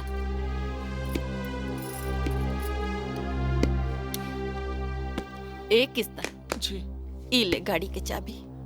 ना मालकिन, ये गाड़ी की चाबी हम ना दे। इस साहब जी के पसंदीदा गाड़ी की चाबी है। कृष्णा, अरे जब सब कुछ बर्बाद हो गई तक गाड़ी रख के का करबे? दे दे। ना साहब जी, ये हम ना दे। दे दे। मालकिन। भगिया में का लिख दिले ठाकुर साहब प्रणाम। जिंदगी भइल बर्बाद। ठाकुर साहब, हम चौधरी वीरेंद्र सिंह बोलतानी। हाँ, आपकी आवाज हम पहचानत हनी। बोली का समाचार बा? बुरा ना मानब ठाकुर साहब, हमार मतलब ई है कि हम अपन रवि के शादी अब राउर घर में ना कर सकिले। का करी ठाकुर साहब, हम मजबूर बानी।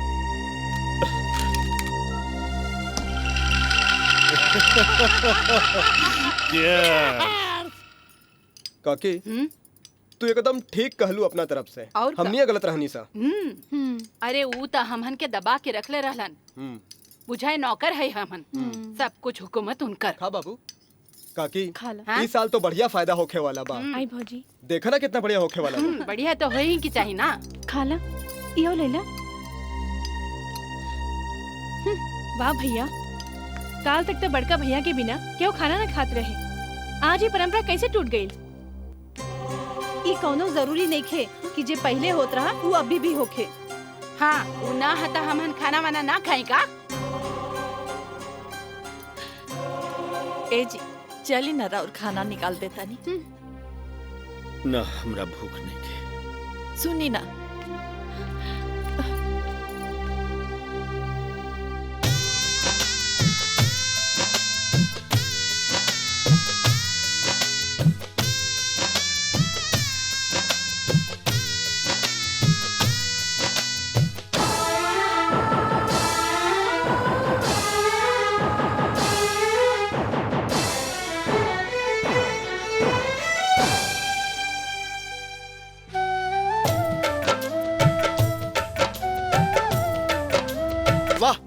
राघव भैया वाह, साहब जी के जिंदगी में पतझड़ के मौसम का आ गई और वो लोग तो मुँह मोड़ लेनी। किसना जा हिया से, वरना अच्छा ना हुई। राघव भैया, अच्छा हो सकता, बिल्कुल अच्छा हो सकता, इस समय मेरे वालों साहब जी के साथ मत छोड़ी। हम हाथ जोड़ के विनती करता नहीं, जौना पेड़ के तले वालों बचपन से जवान भईनी वो पेड़ के मत मुरझाए दी। अब तू सिखाइबे कि हमनी के तरह जेल जाई।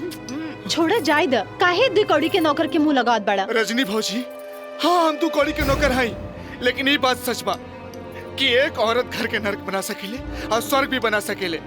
रजनी भौजी, ये आशीर्वाद के तू स्वर्ग रहे था, बुझलो? ना जबान संभाल।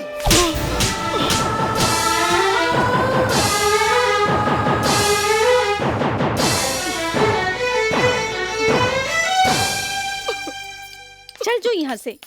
राजन बाबू, अपना बड़ भाई के बारे में राउर का विचार बा?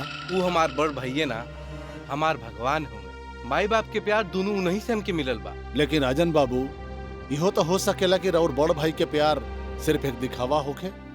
ई कैसन बात कहतनी? देखा राजन बाबू, हम तोहरा के आपन छोट भाई जैसन माने नी बोला। आ जब हम तोहरा बारे में सोचब तब भले नु सोचब, हाँ? आ तू ई ठीक तरह से जाने ला कि ठाकुर राजनारायण तोहर सौतेला भाई होवन। वो हम जाने नहीं, जौनू हमरी खातिर कैले बने का कोनो सगा भाई कर सकेला? राजन बाबू, ई सारा गांव जानेला कि तोहार माई मरे के समय करोड़ों के संपत्ति ठाकुर के नाम पे छोड़ गईली। आज वह संपत्ति के बल पर वो गांव में राजा बनल बा। आज जौना जमीन पर वो रईस फैक्ट्री बनल बा, वो जमीन भी तोहरा बड़े भाई के नाम पर बा। उनकर जब मर्जी होई तोहरा के बेदखल कर दी है। ठाकुर कहत त ठीक बात बा। हाँ तो हमार सौतेले भाई हो सकेला कि वो हमके बेदखल कर दे, कुछ करे पड़ी।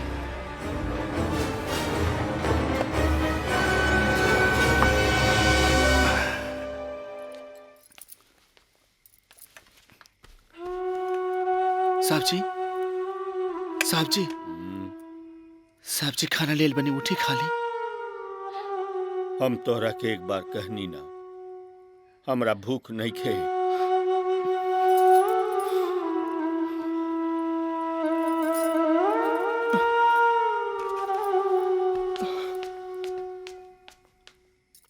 ई कुर्ता पैजामा और माई खातिर साड़ी और ब्लाउज पेटीकोट भी लिख ली। हाँ और चूड़ी भर भर हाथ के। हाँ। अरे हाँ काकी, काकी कितना दिन के बाद माई बाबूजी मामा मामी के साथ आवत बड़े, यही से खाए पिए के सामान और खाली हाथ थोड़ी ना भेजब। हाँ। बिल्कुल नहीं। मतलब और मतलब के लंबा खर्चा। हाँ। अरे का भाई लंबा खर्चा? अरे 15-20 हजार का हो, 40-50 हजार भी खर्च होई तो कोनो बड़ी बात नहीं। हाँ काकी। राघव बबुआ। जी भौजी। बबुआ 1000 गो रुपया दाना भैया के दवाई लावे के बा। अभी तो हमनी के हाथ बिल्कुल तंग बा और ऊपर से रजनी के नैहर के लोग आवता। अब लंबा चौड़ा खर्चा बा, बड़ा मुश्किल बा। वाह राघव भैया वाह, ससुरारी के लोग पर खर्चा करेला, फालतू में 20,000 रुपया बा। अब बीमार साहब जी बिछावन पर लेटल बनी, वहाँ के दवाई खातिर 1,000 रुपया नहीं खे। ए कृष्णा, ज्यादा पचर पचर मत कर, अपन औकात में रहिया, बुझला? हम पचर पचर करता नहीं। चल भाग।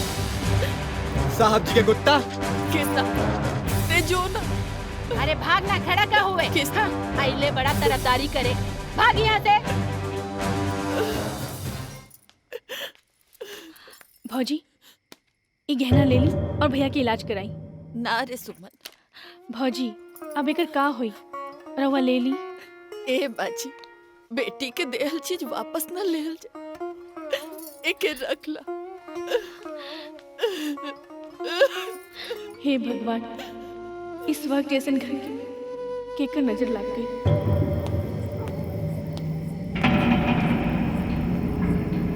नारायण, अब आई मजा। चैन के कितना मिली साहू जी? 2000 मिली एक। 2? हाँ 2। ठीक।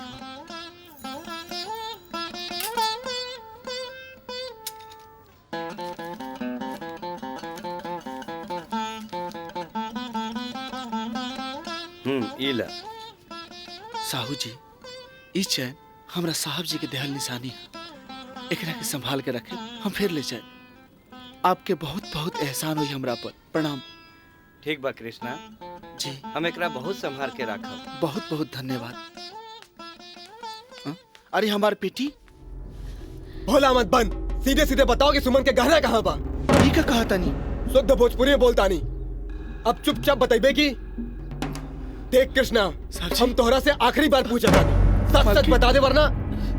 अरे एकरे जेबवा में हाथ डाल के देखा, वही में रखले होई। छोटी मालकिन हम राघु भैया ई का करता नहीं? ई कहा? हाँ अच्छा तो गहना बिक भी गई ना भोजी, वो तो हम चुप। एक तो चोरी, ऊपर से सीना चोरी, सफाई देता है तू। अरे इकुल का करत हुआ, पुलिस के बुलावा। ठीक कहत बाड़ू काकी, जब पुलिस आई ना, जब पूछी ना, तब बताई कि बाकी गहना कहाँ बा। भौजी का हम अपने घर में चोरी करें? अरे देखत का बाड़ा, पुलिस के बुलावा। रुक जा, हम अभी जिंदा बानी, घर में पुलिस ना आई। साहब जी देखे तानी, ई घर के लोग हमरे के चोर कहा था, का हम छोटकी मालकिन के गहना चुरा सकता नहीं? कृष्णा सब सच कहता। साहब जी, कृष्णा तू घर से निकल जो और दोबारा अपना मनहूस शकल लेके तू कब हमारा सामने मत आई है। साहब जी, मालकिन देखा तानी, हमरा के साहब जी मनहूस कहा तानी, कहा मनहूस है मालकिन, कहा मनहूस है? हम बहुत बड़का चोर है, हम छोटकी मालकिन की गहना बेच के खा गई नहीं। अब तो हम तबे जाए, जब घर में पुलिस आई, हमरा के उल्टा टांग के लटका के कूट के मारी, तब पे हम जाए घर से साहब जी, तब पे हम जाए। तो हर वजह से हमरा दामन में दाग लग गई। निकल जाओ यहाँ से। बस साहब जी बस, हमरा चलते हुआ दामन पर दाग न लगी साहब जी, दामन पर दाग न लगी। अब हम जाता नहीं, अपन मनहूस शकल कबो न देखा, अपन मनहूस शकल, हम अपन मनहूस शकल अब कबो न देखा। हम जाता नहीं, दिल टूट गए दिल।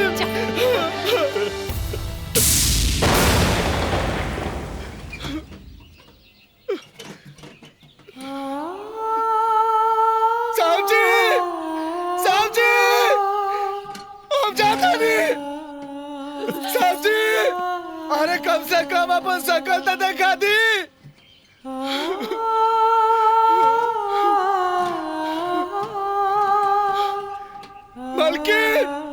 मालकिन रहुआ तो सुनत पानी नू, रहुआ तो अपन शकल दिखा दी।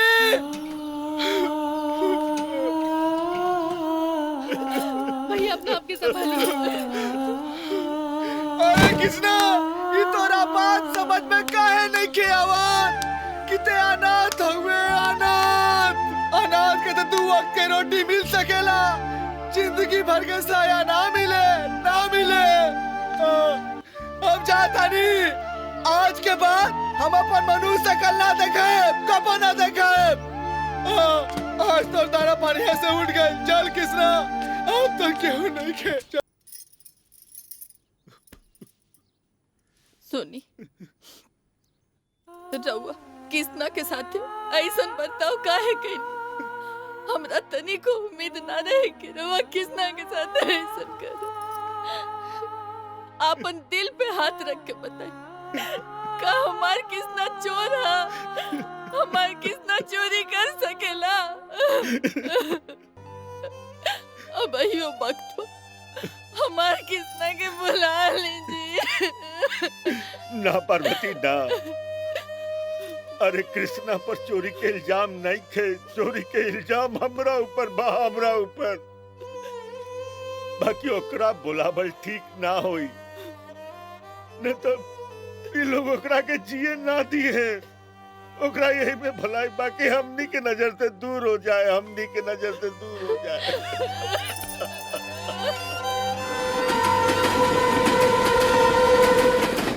छछने लजियरा बरसे लखियां, आवेला तो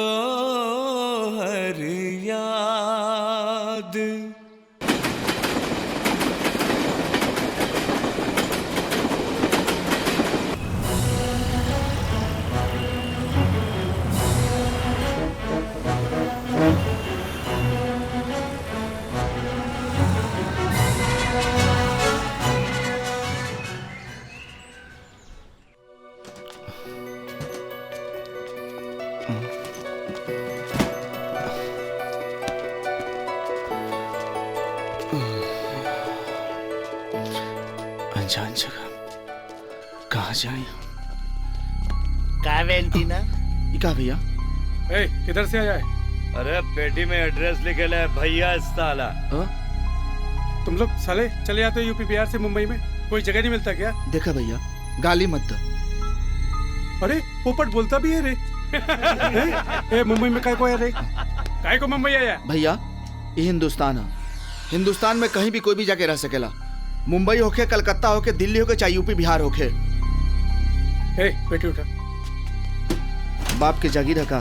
चल, ज्यादा आवाज नहीं करने का, सीधा बैठने का भी। देखा भैया, देखा?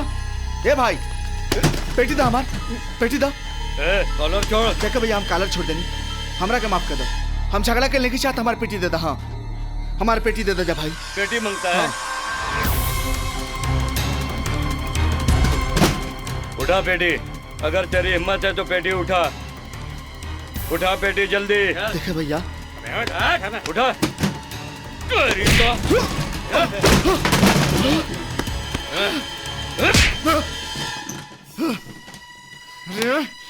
तोनी के सामने हाथ जोड़नी, पैर पकड़नी ना समझ ला जा।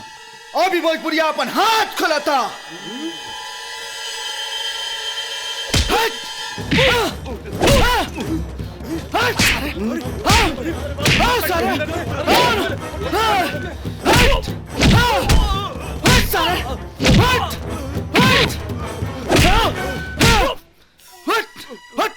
हाथ चला उतर ले, फिर हाथ चली बे। मुझे माफ कर दो। आज के बाद कोनो भोजपुरिया सा झुराए के कोशिश मत करिए, ना तो तोरा बहिन के भतार बन जाए। माफ कर दो। एक बिहारी बोल, सौ बिहारी। निकल निकल, भाग सारे।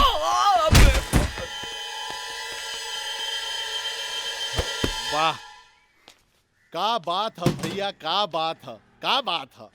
अरे भाई, ई बक्सा में ऐसन का बा कि तू तो मारकाट मचा दी हला। अरे भैया, ई बक्सा में हाँ। हमार जिंदगी बा। अच्छा, हमार भगवान बाड़े। ओहो, तो ऐसन बा कि तोहर भगवान खातिर आ तोहरे खातिर हमरे घर पे चला, जगह बाटे, चला घरे। घर पर? हाँ। हमरा के अपना घर पर कहा ले जाता भैया? अरे भाई, भोजपुरी भाषा मतलब बिहार, आ बिहार के हम आ। बिहार के? हाँ। कौन जिला भाई? अरे धनबाद घर बा हमार। हाँ, अरे चलो हो महाराज। कृष्णा भैया, तहार कहानी सुन के बड़ा दुख भइल। एगो बात बतावा, जब भी परिवार वाला तोहरा के चोर कह के घर से निकाल देहलन जा, आज भी तुमकरा के भगवान कहता रह? भैया, भगवान के पूजा तो हर हाल में होला, चाहे वो अपना भक्त के सुख देस चाहे दुख। खैर, अपना बारे में तो कुछ बताओ, खाली हमरे बारे में पूछबा? अरे कृष्णा भैया, हमार कहानी थोड़ा लंबा बा। अरे धनबाद बिहार से एगो लड़की के प्यार में आ गई, मुंबई में डांसर बने। आ मेहनत करत करत आज कोरियोग्राफर हैं। ई कोरियोग्राफर का होला? कोरियोग्राफर तोहरो ही हाल बा। कोरियोग्राफर मतलब होला फिल्म लाइन में हीरो हीरोइन के डांस सिखावल। फिल्म लाइन में? हाँ। ए भैया, ई फिल्म लाइन में हमरो कोनो काम मिल जाई? अरे जब आइए गइल बाड़ा तो कोनो न कोनो उपाय लगा दे, पक्का। तो हम कब आई? काल्हे आजा, काल्हे तोरा के काम पे लगा दे। अच्छा भैया, ई तोहार खाना बड़ा बढ़िया लगल। हाँ हाँ। अच्छा, हम चलत हनी, इजाजत। अरे रे रे रे रे रे रे रे, कहाँ जेबे इतना रात के मुंबई शहर में? भैया, इतना बड़का शहर में कहीं ना कहीं कोनो ठिकाना तो मिलिए जाए। अरे रुका, ई खोली देखे में छोटा जरूर बा, मगर एमे दो आदमी के रहला में कोनो दिक्कत नहीं खे, बुझाइल? तोहारी खोली जरूर छोट बा, लेकिन तोहार दिल बहुत बड़ान बा। अरे ई भोजपुरिया के दिल है, दिल दरिया, बाकी सब समुंदर। गलती से भी मिस्टेक ना हो सकत है। अरे हाँ हो, यही रहा, राम धुनी रामायण के बाकी सब राम भरोसे।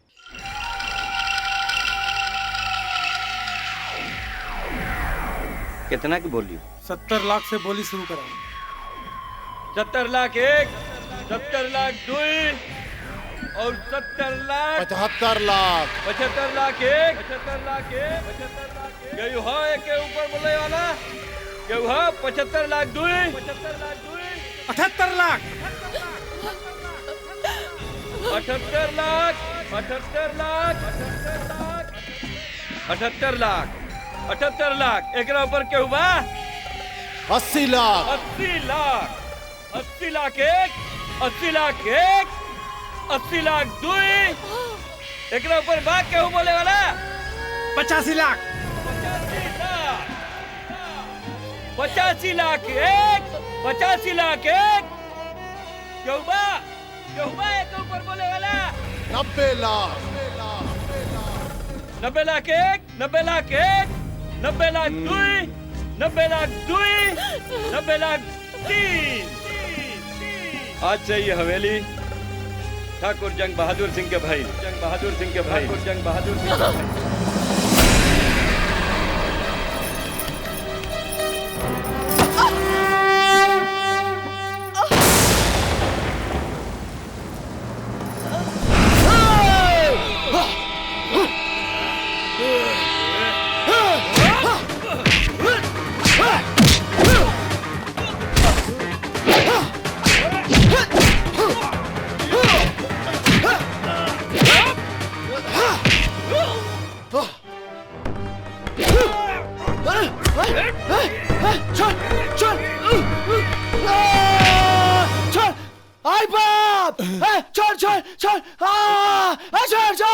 एक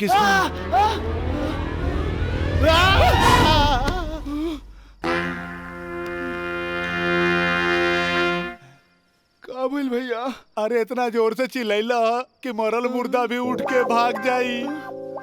कौनो भयानक सपना देखला ह का? ना, हम तो बहुत बढ़िया सपना देखनी है। हम देखनी है फिल्म इंडस्ट्री में हीरो बन गइल बानी, आ विलन सन के साथे फाइट करतानी। लेकिन इन मौका पर एगो विलन आके हम गलत बात देला। अरे तोहरा गर्दन के दाम चूल्हा में झोंक दे महाराज। अब लागत है तोहरा के फिल्म लाइन में काम दिला वहीं के पड़ी। सुना, काल चलिया हमरा जोरे सेट पर एगो डायरेक्टर बाड़े जान पहचान के, वहाँ तारा कम काम दिलवा दे। ठीक बा? अब सूझ जा। पक्का नु? अरे सूझ जा ये महाराज। पक्का नु भैया? अरे हट हट, नींद खराब करके ससुरा सुतेला ना। सूझा छछने लजियरा बरसे लखियां आवेला तो हर याद भगिया में का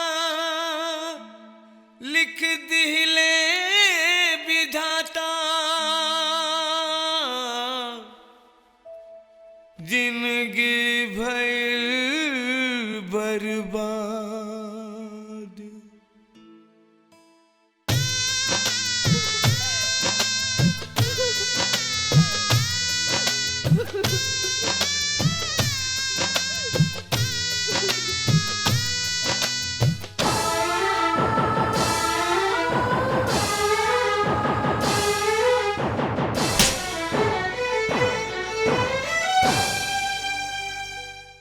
ठाकुर के बर्बादी के नाम पर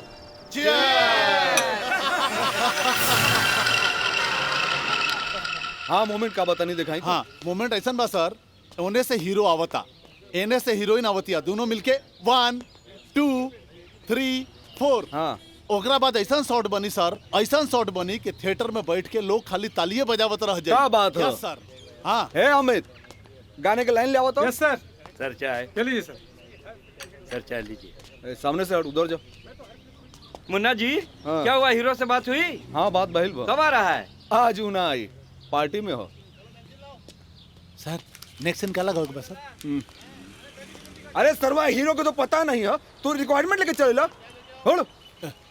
बैठे हैं। अरे तो मुन्ना जी आप सब जानते हैं लाखों रुपया लग गया है। अगर हीरो डेट नहीं देगा तो फिर क्या होगा? हमको तो रोड पे आ जाना पड़ेगा कटोरा लेके हाथ में। सर चाय नहीं यार, हटाओ, कुछ कीजिए मुन्ना जी प्लीज।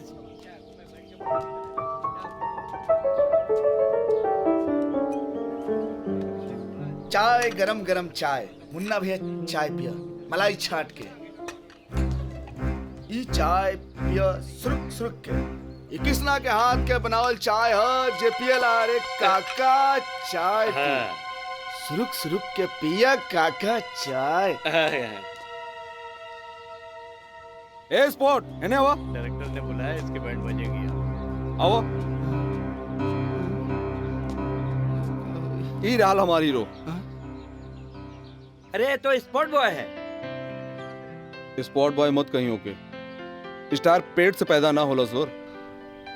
ये हीरो है। जी जी सर। सीन लाओ। ये डायलॉग बोला। सर सर सर सर डायलॉग। हाँ हम कहता नहीं। हम ला बोला। ला पकड़ा। कृष्णा बहुत कम आदमी ऐसा होवेलन जकरा के मौका मिलेला। बोला और जगा ला अपना अंदर के कलाकार के। कूट कूट के टैलेंट तोहरा अंदर भरल बा। दिखा दे दुनिया के कि तू का हुआ। दिखावा। चलो रेडी। हाँ हाँ ये हिंदुस्तान का बर्बाद करे खातिर बड़ बड़ प्लान बनावल जा रहल बा। कहीं बम तो कहीं दंगा फैलावल जा रहल बा। ए उग्रवादियन तहनी से हिंदुस्तान ना डराई। हिंदुस्तान हो कबो ना डराई। आज अपना हिंदुस्तान के तरफ से तहनी के कुछ संदेश देल चाहत बानी। लोहा के शरीर हई पत्थर के कलेजा बा। तहनी के हमनी के तोड़े खातिर के भेजले बा रे? के भेजले बा? छुप के हमला करता रे तोरा ला अच्छा बा। मैदान में आज तब पता चली कौन मर्द के बच्चा बा। जी नमस्ते। नमस्ते। हम एजा नौकरी खातिर आइल बानी। हमके नौकरी मिली का? नौकरी की जगह खाली नहीं है। हम कुछो करब। ज्यादा तनख्वाह ना मिली तब वो चली। हम बहुत परेशानी में बानी। हमके नौकरी की बहुत जरूरत बा। परेशानी? ऐसा कौन परेशानी बा? हमरा से कहा तोहरा नौकरी करे का जरूरत बा? तू इतना सुंदर बारू, जवान बारू, फिर भी तोके नौकरी करे का जरूरत बा? तू चाहबू तो तोहरा के रानी बना के रख ले। सुना अरे बात सुना, रानी बन जा हमार। रानी बना के रखा वो। सुना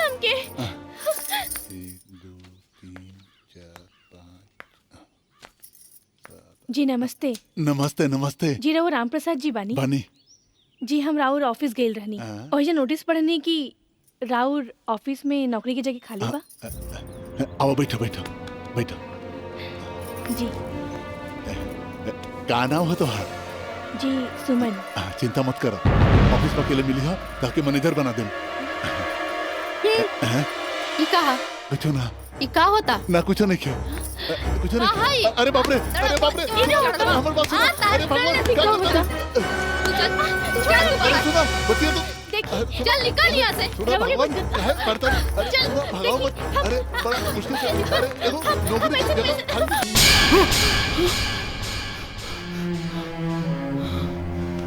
सब्जी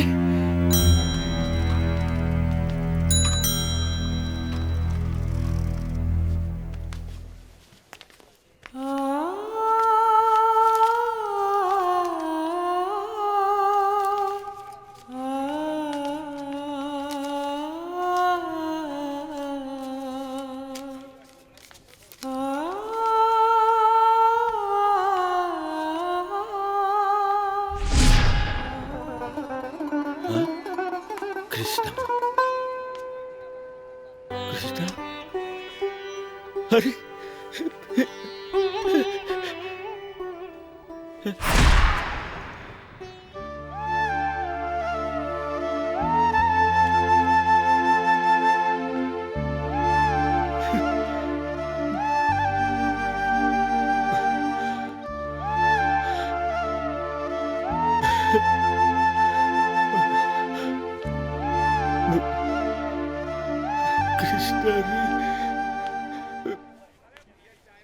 हाँ तोहरा बिन मनवा ना लागी। जी मास्टर। सुन ला सजनिया है। शॉट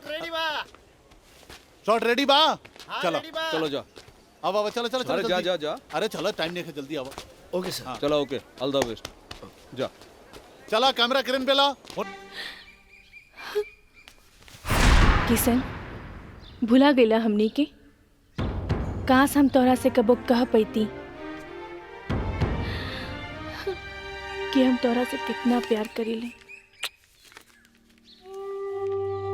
तोहर बहुत याद आवता किशन, जल्दी से जल्दी आ जा।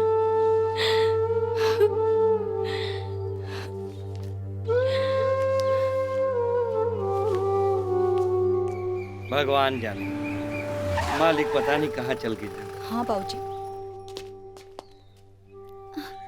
किसना? प्रणाम काका। अरे कहाँ चल गए लला कृष्णा, खुश रहा खुश रहा। काका साहब जी। अरे सब बर्बाद हो गई बेटा। बैठा बैठा सब बताओ थानी तरह के। काबिल काका। अरे बड़ा अनर्थ हो गई कृष्णा बेटा। मालिक अपना आपके हमनी पर बोझ समझत रहना। वो यही से सुमन बेटी मालकिन के साथ न जाने कहाँ चल गई। का? अब तोहरे के कहीं से खोज के ले आवे के पड़ी। आखिर साहब जी कहीं तो कहाँ गए? हम साहब जी के ढूंढे साहब जी के।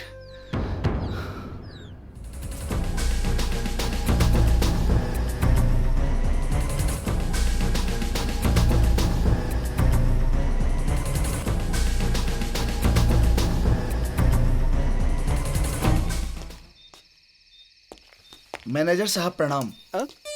अरे कृष्णा तू आओ आओ बैठी। मैनेजर साहब ये सब कैसे हो गई? हम जेकर नमक खैनी ओकरे साथ गद्दारी कर देली।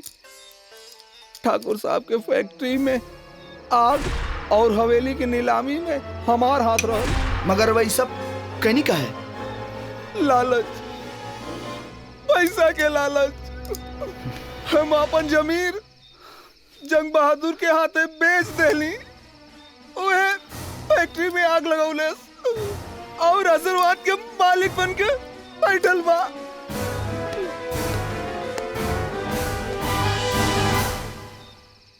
राम भरोसे जिंदगी के रंगमंच पर अब असल में एक्टिंग करे के समय आ गई बा।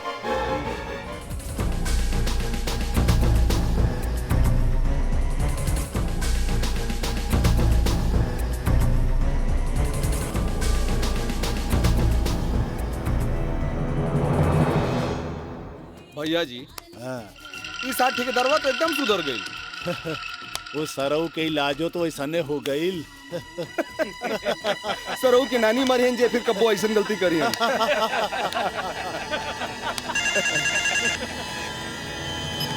हेलो गुड मॉर्निंग जंग बहादुर सिंह जी। इंग्लिश मत छाड़। के बोलता रे? एक खरीदार तोहरा पास जो आशीर्वाद हवेली बा, हम ओकरा के खरीदल चाहत बानी। हम बेचम तब नु। काहे ना बेचब? काहे कि हवेली जंग बहादुर सिंह के जीत के निशानी है।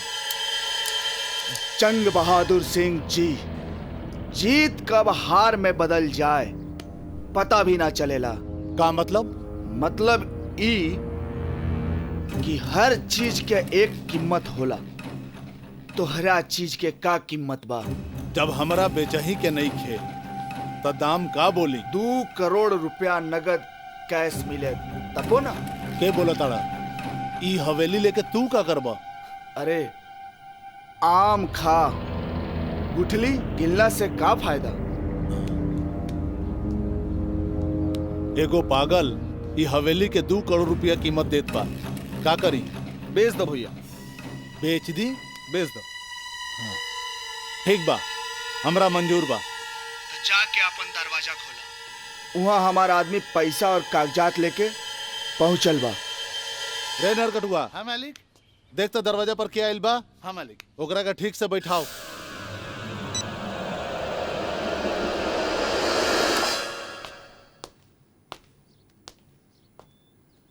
प्रणाम प्रणाम ठाकुर साहब।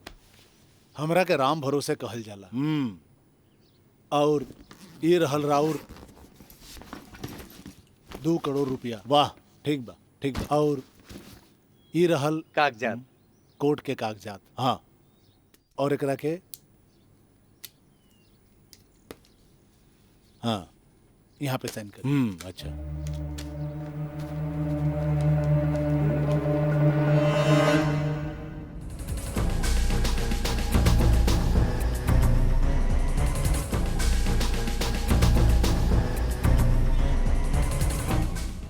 हेलो के जाके देख गोदाम पे अग्निदेव प्रसन्न भेल बड़े का भेल गोदाम के आग लगल बा और का काका की ना जाके देख तू क्या हइस रे हम तो हर दुश्मन बोलत तानी बाबू हेलो हेलो हेलो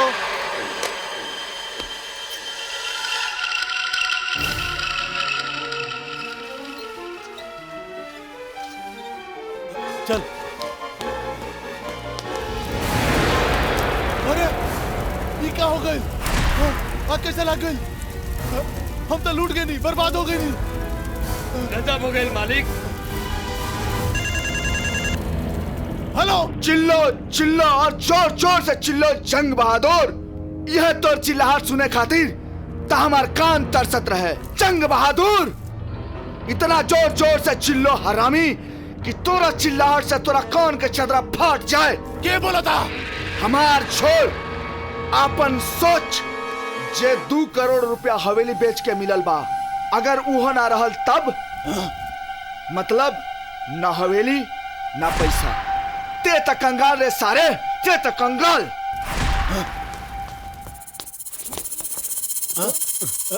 अरे रे उठ पैसा वाला बैग कहाँ बा सब लूट के ले गए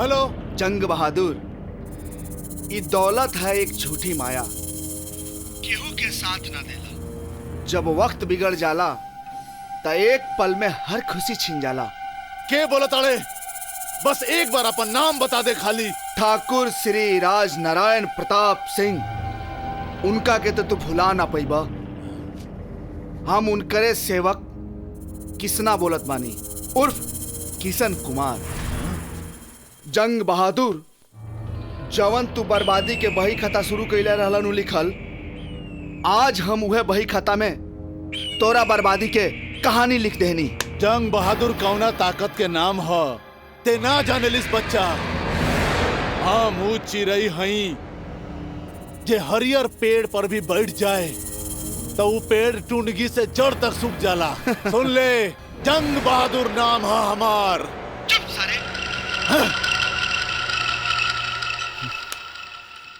जंग बहादुर नाम है हमार